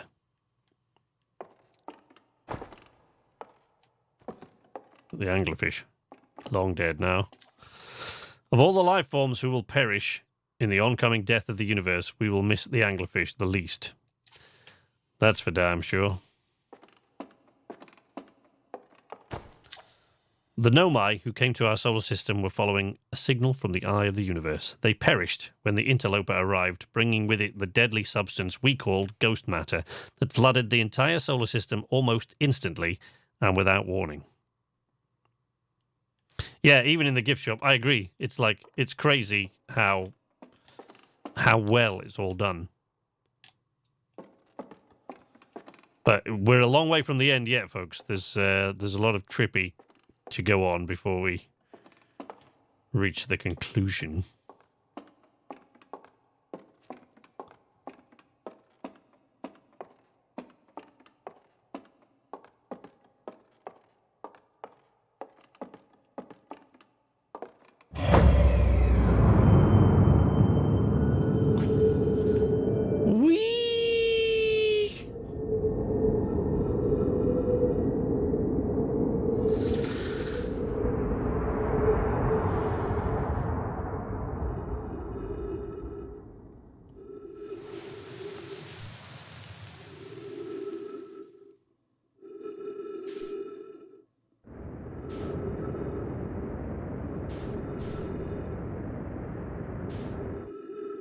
This really freaked me out.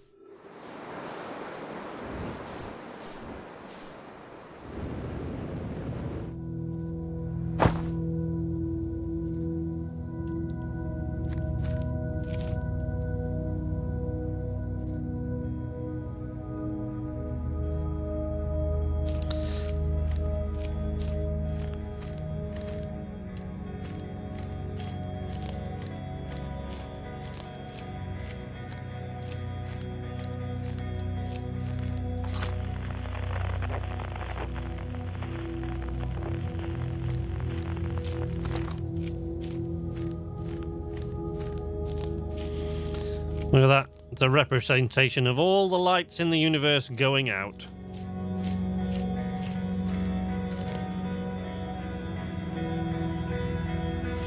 It's one of the things that I loved about this game was that, you know, you're always on a mission. I have to go, oh, good night, Bongo. Thanks for joining us, buddy. I honestly thought I'd have finished this by now, but, you know, we're on the last section now, if you like. Yeah, it's one of the things I loved about this game is, you know, in any game, any video game, you're always saving the world or you're saving the universe. And of course, they lead you to believe that that's what you're supposed to do this time. But the universe is ended. It's like, can't be saved.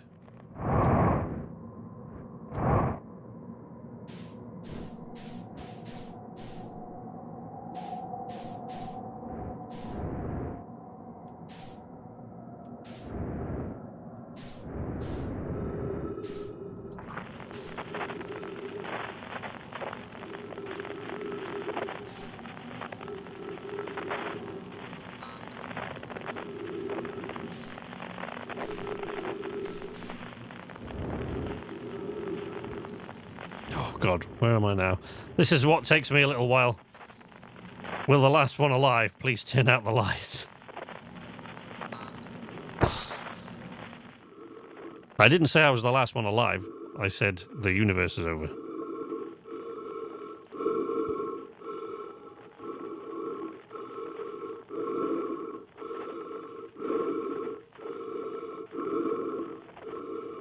Hey, look, it's me. Or it was me. Momentarily, it was me. I love how they went all 2001 on this bit. It's like, what the fuck is going on?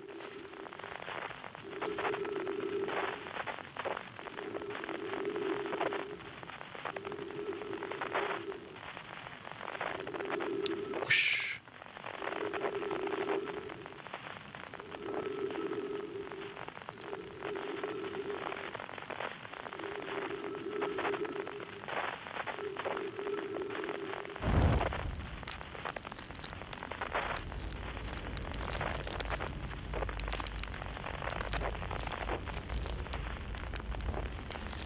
Whoop. Here we go. Esker! How the feck are you, buddy? Do you hear music?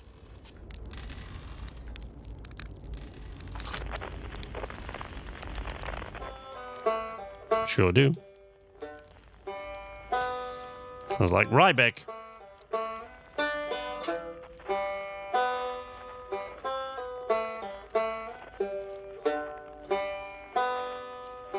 Oh, feck. Quantum puzzles. I forgot about this.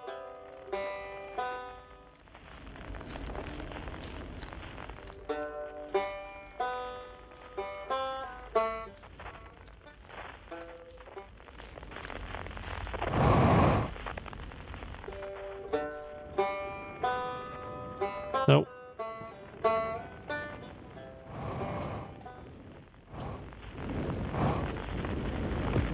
Boink.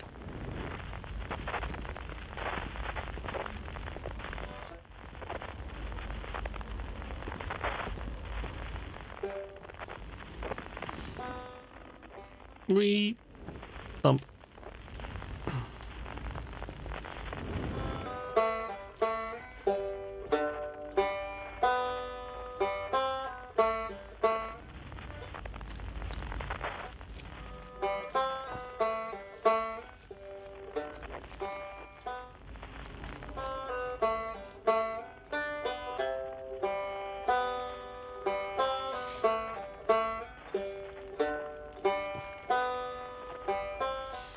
Yes. Oh, there we go.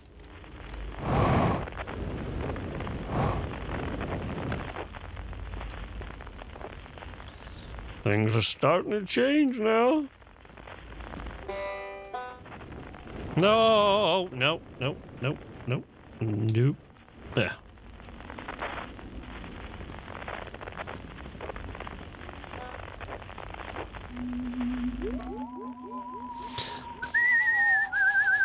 Ben Dawson, thank you for the sub, Ben. Sorry about the weird voice.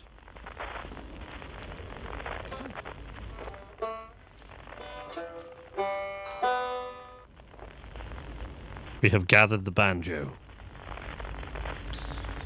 Shortbread Head! Yes, we are reaching the end.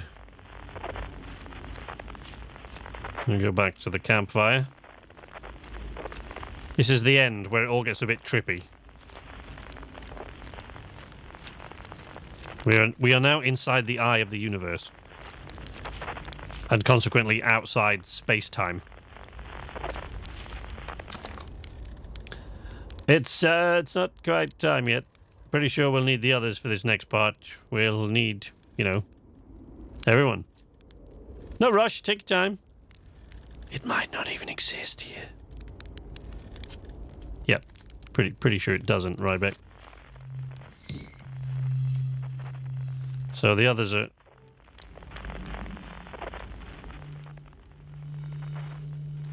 That's Gabbro. Well, Gabbros.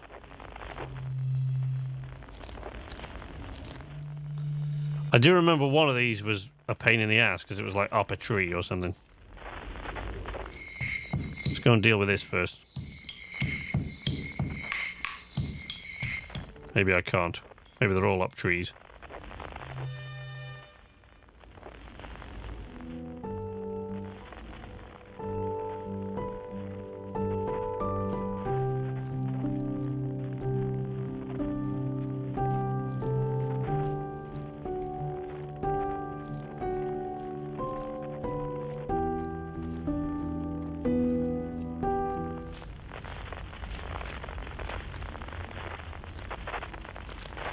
Look, the Nomai.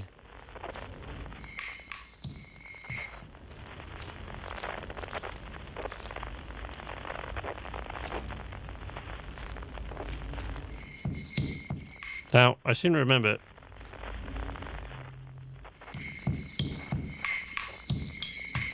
Do they actually... Ooh. Ah, there we go.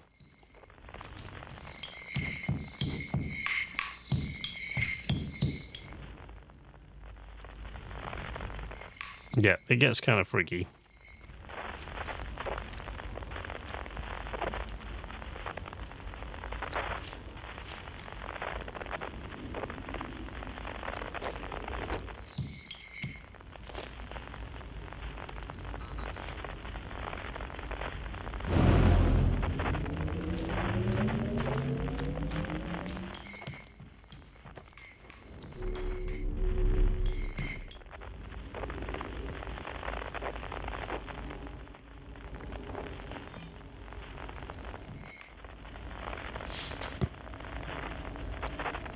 So all this to be the last band in the universe, and therefore, secure a Christmas number. Caden, how you doing? How long have you been streaming? Since well, I started at 9, but we had a few problems, so I guess about 9:20 by the time my time that is. So I guess about 2 hours ago by the time I got it sorted out, and we're just about finished. We're getting towards the end. Whee!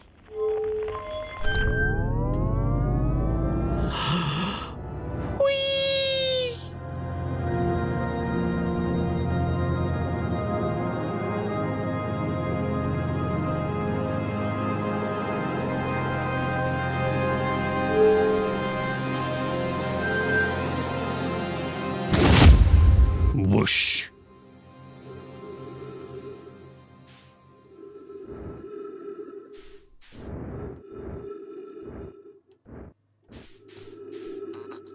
There we go. And now back to the trees. Oh. I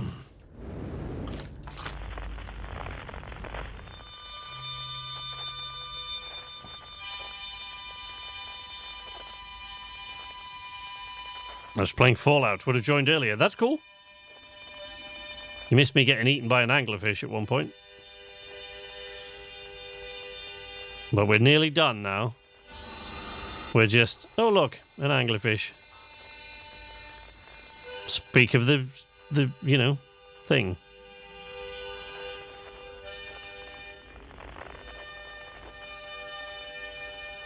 Feldspar's harmonica. Where is Feldspar? He'll be in there now. With the others. With Selenum and Esker and Rybeck. There's Feldspar. Bless him, look. Hatchling, you found me. Nice to have company around a campfire, isn't it? Go and get the others. Wouldn't want them to miss out. Hypothesis. Everyone must be here before we can begin. Once they arrive, I believe we'll be ready for the next step.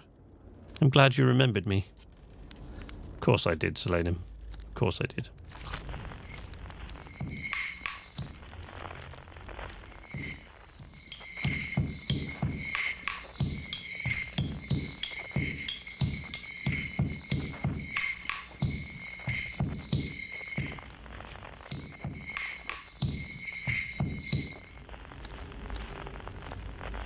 Oh, I thought I could use that to actually look at it. Can I not? I thought I had to find it with the telescope. I can't remember.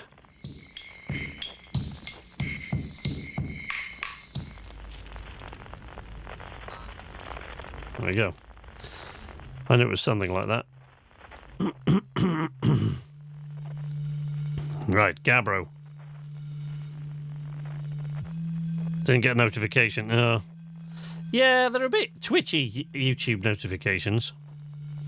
I think what I'll probably try to do... I mean, you can... I usually put a notification in the Discord, but if you don't use Discord, then you'll have missed it. But what I'll probably try to do is remember to start putting them on YouTube. As I said before, it is going to start getting a little bit weird because I'm moving house, so it's going to start getting a bit twitchy.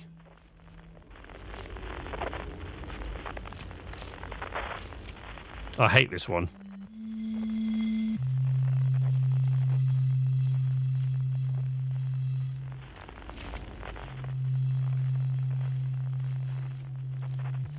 Yeah.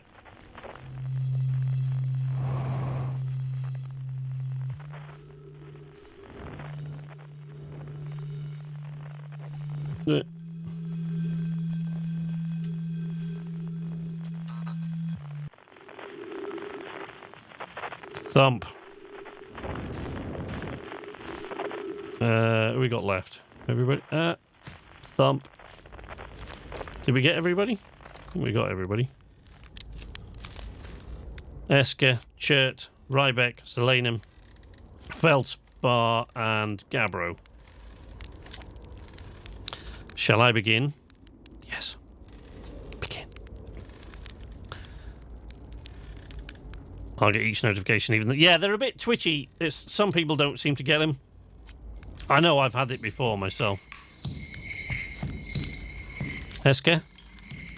Go for it, buddy.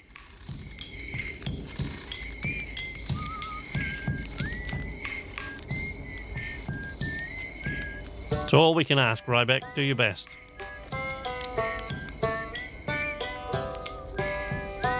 Yes. This song is new to me, but I'm honoured to be a part of it.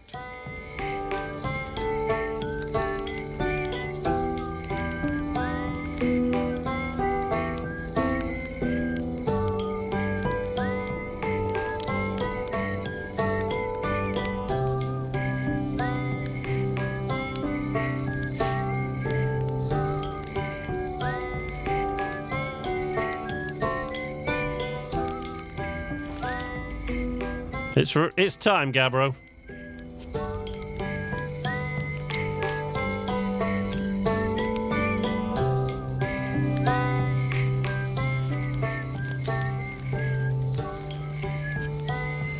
Go for it, Feldspar.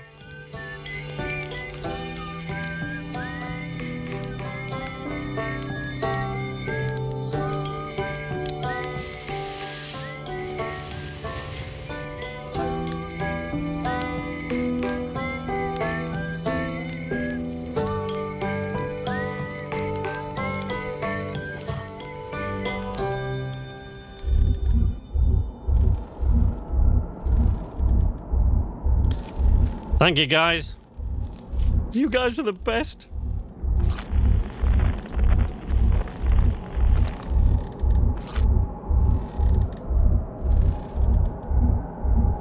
Send the scout in there. It just... There we go. Gone. Can't get it back.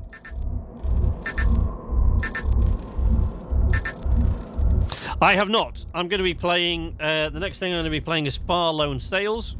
next time I stream, and then we're playing Far when it comes out, which is March 1st, I think. We're going to be playing Far Changing Tides after that.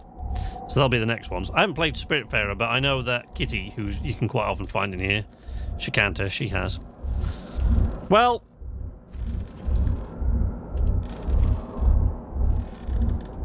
I've had very little sleep this week, so I may cry. Thanks, guys. Even if it's over now, I had a good time learning. But I think the rules are about to change. I learned a lot by the end of everything. The past is the past. But that's, you know, that's okay. It's never really gone completely. The future is always built on the past, even if we won't get to see it. Still, it's time for something new now. I believe we've reached the end of our journey. That we have. All that remains is to collapse the innumerable possibilities before us. Are you ready to learn what comes next? Yes. I admire your curiosity, friend. Let's find out together. I'll tell you what, this has been really fun, and I got to help make something pretty cool, so I got no complaints. You did, Caden, yes, right at the very end. I mean, not me exactly, but close enough. It's the kind of thing that makes you glad you stopped and smelled the pine trees along the way, you know? Feldspar, what have you got to say? You got a little close, don't you think? Well, it worked out all right in the end, I suppose. I hope there are beasties in the next one. Wow, how long has it been since I got to make music with everyone around a campfire? I'm really happy we're all here. Me too, guys. Me too.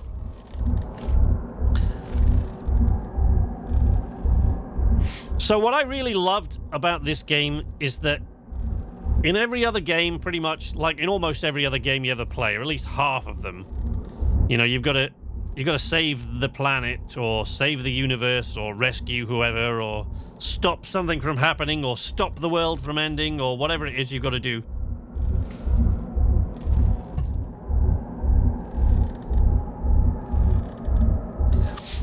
But in this one, the end message is the universe, you know, the universe can't be saved. You know, you can't always rescue the damsel in distress. You can't always win in that way. You can't always stop the universe from being destroyed, because absolutely everything ends. Everything has its time. So let's go. Oops. I missed. That was really overly dramatic for... Oh, for God's sake.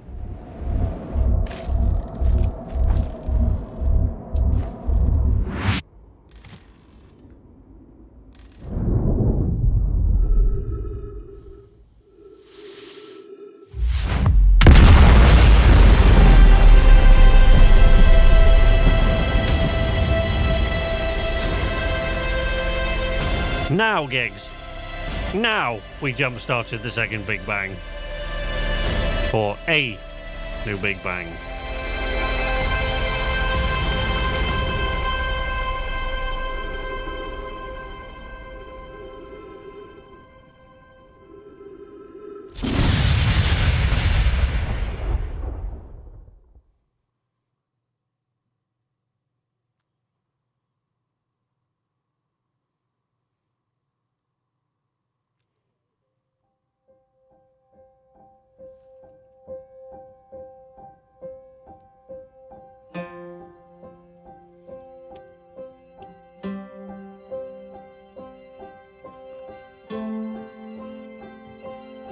There is a post-credits sequence.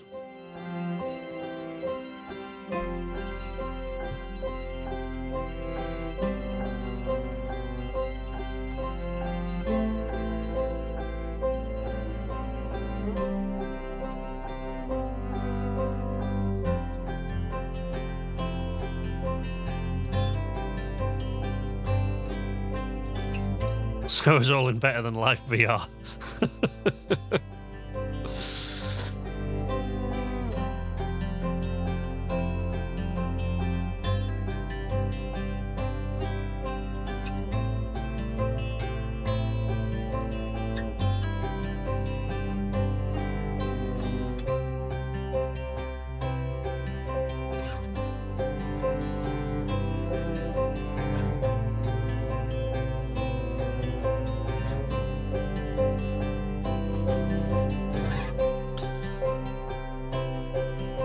Kelsey Beecham.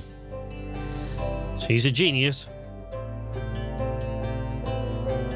As is Andrew Pralo and Alex Beecham. Brilliant.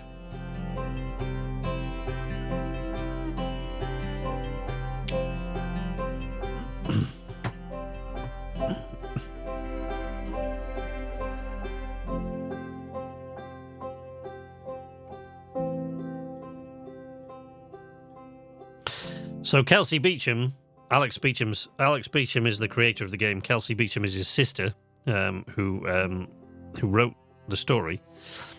And she was... A lot of people, when this came out, they got it confused with the Outer Worlds, Outer Wilds, the Outer Worlds. And Kelsey Beecham, who wrote this, Outer Wilds, now actually does work on the Outer Worlds. So she actually does write for them now, so... It's intensely melancholy, but nice. I love the idea. I knew what was going to happen then. Extreme, I'll try to join before you finish. Thanks, Caden. I appreciate it. Thanks for the super chat. I appreciate it, my friend. Very, very good of you. It's always good to see you in here. But yeah, I'll be mainly streaming on Tuesdays from now on. I'm just going to hang on for the post-credits sequence here, because there is one. I'll be mainly streaming on Tuesdays from now on. I'll put in the occasional other day, or, there'll be other days. There'll be Tuesdays when I'm not available, especially with a house move coming up and all that.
Love it.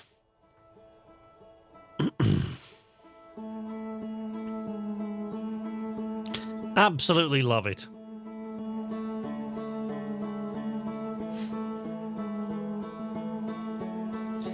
Fantastic stuff.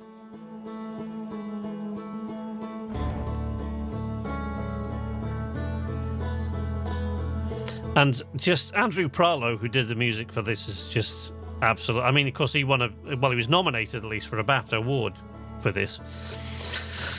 And I've got something to tell you about him, but I can't, and it drives me nuts. It kills me that I can't. I'm not allowed to tell you. He still hasn't responded to Amki's message yet, most recent message, so I can't. Like, we're trying to find out if we're actually allowed to tell you this yet. And it's nothing that he's doing. It's like it's just a minor connection between me and him that was just a fantastic thing that I loved, and one of these days I'll be able to tell you what it is. But yeah, it is. Yeah, just a side. What I loved about the whole idea of that game was that you can't always save the universe. Sometimes it can't be saved because all things end. Everything ends. Everything comes to an end eventually, but that's okay because new things are always beginning. And that's what I took away from it, and I just tell us in code. It's actually poor Andrew. It's for his sake. I can't tell you because I could get him in yet. I can't tell you yet because I could get him in trouble. But yeah, it's nothing that he's doing. It's not like a game that he's working on or anything like that, or it's something that he's done. If things didn't end, they wouldn't have meaning. Quite right. But yeah, to me, what I got from that was just, the way that I look at, this probably might, apologies for anybody but like I'm an atheist. I don't believe in a god, but that, and I think there are a lot of people out there who think that robs you of wonder, and I think precisely the opposite is true, actually. I constantly am in awe and amazement and wonder at life and the universe around me. And as you say, things are just, as we all know, it's been said a million times, but the things are more special because they end. But new things are always beginning. Pretty soon, tomorrow, you both ran over the same bloke but never got caught. I love the way your brain works, Kegs. Yeah, tomorrow or next week or next year or in 50 years from now, I won't be here. But, it won't bother me that I won't know what's going on then, and it'll all be over because it didn't bother me the 14.5 billion years before I was here when I didn't exist. It didn't bother me in the slightest. So don't see why it should bother me when I don't anymore. But yeah, everything ends, but new things always begin. And I love that. I love that sort of melancholy but hopeful message that you get. And I think you kind of get that from this opening. That's kind of what I got, even before I played the game, before I knew anything about it. Just from this opening, I got that kind of mixture of hopefulness and excitement tinged with sadness and melancholy. I kind of really got that from this opening.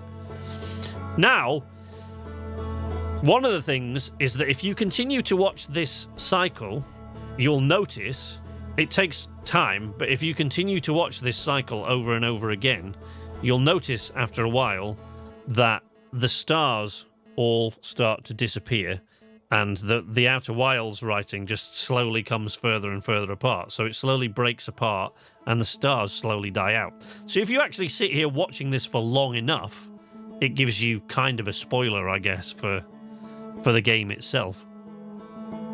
But yeah, I absolutely loved that story. I thought it was, it might not do the same for anybody else, and I do think that probably watching it is not really the same as playing it for yourself. I think you kind of have to play through it yourself. As I did, I made a video series, and you can't actually see. Look at the stars going out. Look, they're all burning out. You can't actually, because the video series doesn't have a webcam, so you can't actually see my reaction to seeing that big bang thing the first time. But it was quite.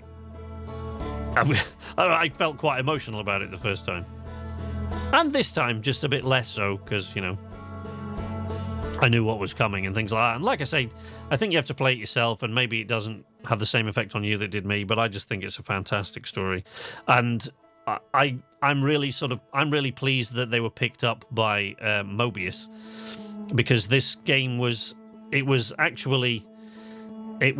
written or created as Alex Beecham's master's thesis in college, and he wanted to see if it was possible to create a game where the only thing propelling you forward in the game was curiosity, where there were no quest markers, no specific objectives, no leveling up, no weapons, no enemies per se, really. I guess the anglerfish maybe you could call, but no objectives at all, except to find out what the story is, and that the only thing propelling you forward to do that, the only thing compelling you to discover the story's end, is curiosity.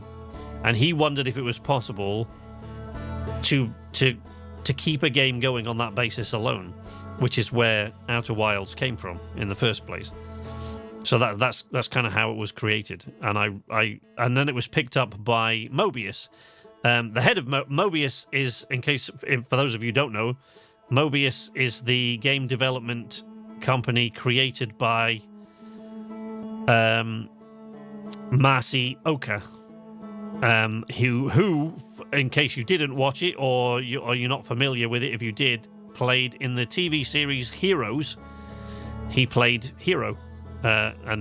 So he actually approached Alex Beecham about this when he'd seen this in early development and said, hey, we want to kind of help you develop this and put it out there and market it and everything. So it's cool. It's got a cool little story.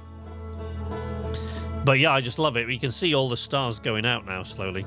You can see them all the stars and all the galaxies out there just blinking out of existence slowly if you just allow this to repeat over and over again, and the Outer Wilds bit sort of crumbling apart. I like that. So if I do this just so that I can get away from there you go, because I get swept away by that music no matter how many times I've heard that 1 minute loop of music. I think it's fantastic. So that is the end of this stream. I should be back next Tuesday. When I come back, I will return with Far Lone Sails and Far Changing Tides. And I think at some point, if we finish those and I haven't got any idea of what I'm going to do next, I think then we will probably tackle the DLC, the Outer Wilds DLC, which I haven't played, Echoes of the Eye. So I haven't played that. I know that some of you out there that have played this game might have played it. But I haven't actually played the DLC for this game. So I will probably do that at a later time. But we're going to take a break from Outer Wilds for a bit, and we're going to play Far Lone Sails when I come back. And as I say, that should be Tuesday. But as I've mentioned at the end of every stream recently, we found out at Christmas that we have to move out of this place, and we only had 2 months to do it. Well, 2 months after January to do it, mid-January. So we've got a little, just a shade over a month. So we've got 32 days. 32 days to be out of this house. 32 days is all we've got left here, and at the moment, we haven't got anywhere else to live. Tomorrow, we're going to see a house, and hopefully we'll get it, and hopefully we'll like it and we'll get it and we'll be able to move in there. But within the year we'll be moving again, or should be. If everything goes well, within the year we'll be moving again. So yeah, when YouTube decides to, what I'll try to remember to do is if you my Stream Deck still doesn't want to do that. Stupid Stream Deck. What I'll try to do... Let's go over here. What I'll try to do is I'll try to put a notification in the community tab as well, so that it comes up on the day that we're going to play.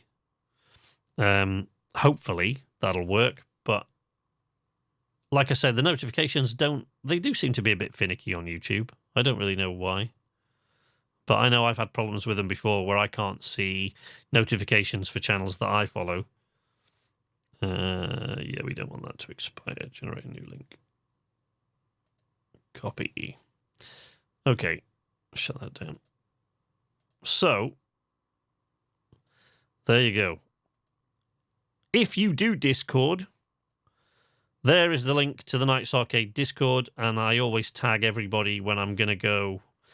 I tag everybody whenever I'm going to put up a stream. So if you do Discord, go in there. If you don't, doesn't matter. Try to remember it's going to be on Tuesdays, starting at about 9 p.m. Greenwich Mean Time. And, you know, it won't always be. Like I said, sometimes I'll do more than one stream in a week, depending if there's a game that I've got a code for, or something like that. Or maybe there's some game that I really feel so passionately about that I want to stream it more and more often. We've got a lot more stuff coming up later in the year. You know, Starfield, Homeworld 3. I had a list somewhere. Starfield, Homeworld 3, all sorts of other stuff. You know, lots of things. What are the other things? What are the other goddamn things? Why can I never remember stuff? Among Us VR. I'd love to have VR set in to do Among Us VR. Star Wars Eclipse at some point. Elden Ring, not sure about. Somerville, possibly. Nightingale, I'm not sure about either. The Saints Row reboot, there you go. I'll be covering that. Oxenfree 2 comes out at some point, but they don't know whether it's this year or next year yet. Little Devil Inside. Kerbal Space Program 2.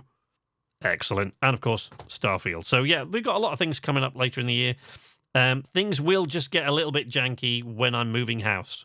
So, and, of course, we don't know, you know, we've got to pack up, we've got to find houses, we've got, you know, our schedule's going to get a bit weird. But I will try to keep it to Tuesdays. And, of course, when I move, there'll probably be a gap while I got internet set up and my whole office set up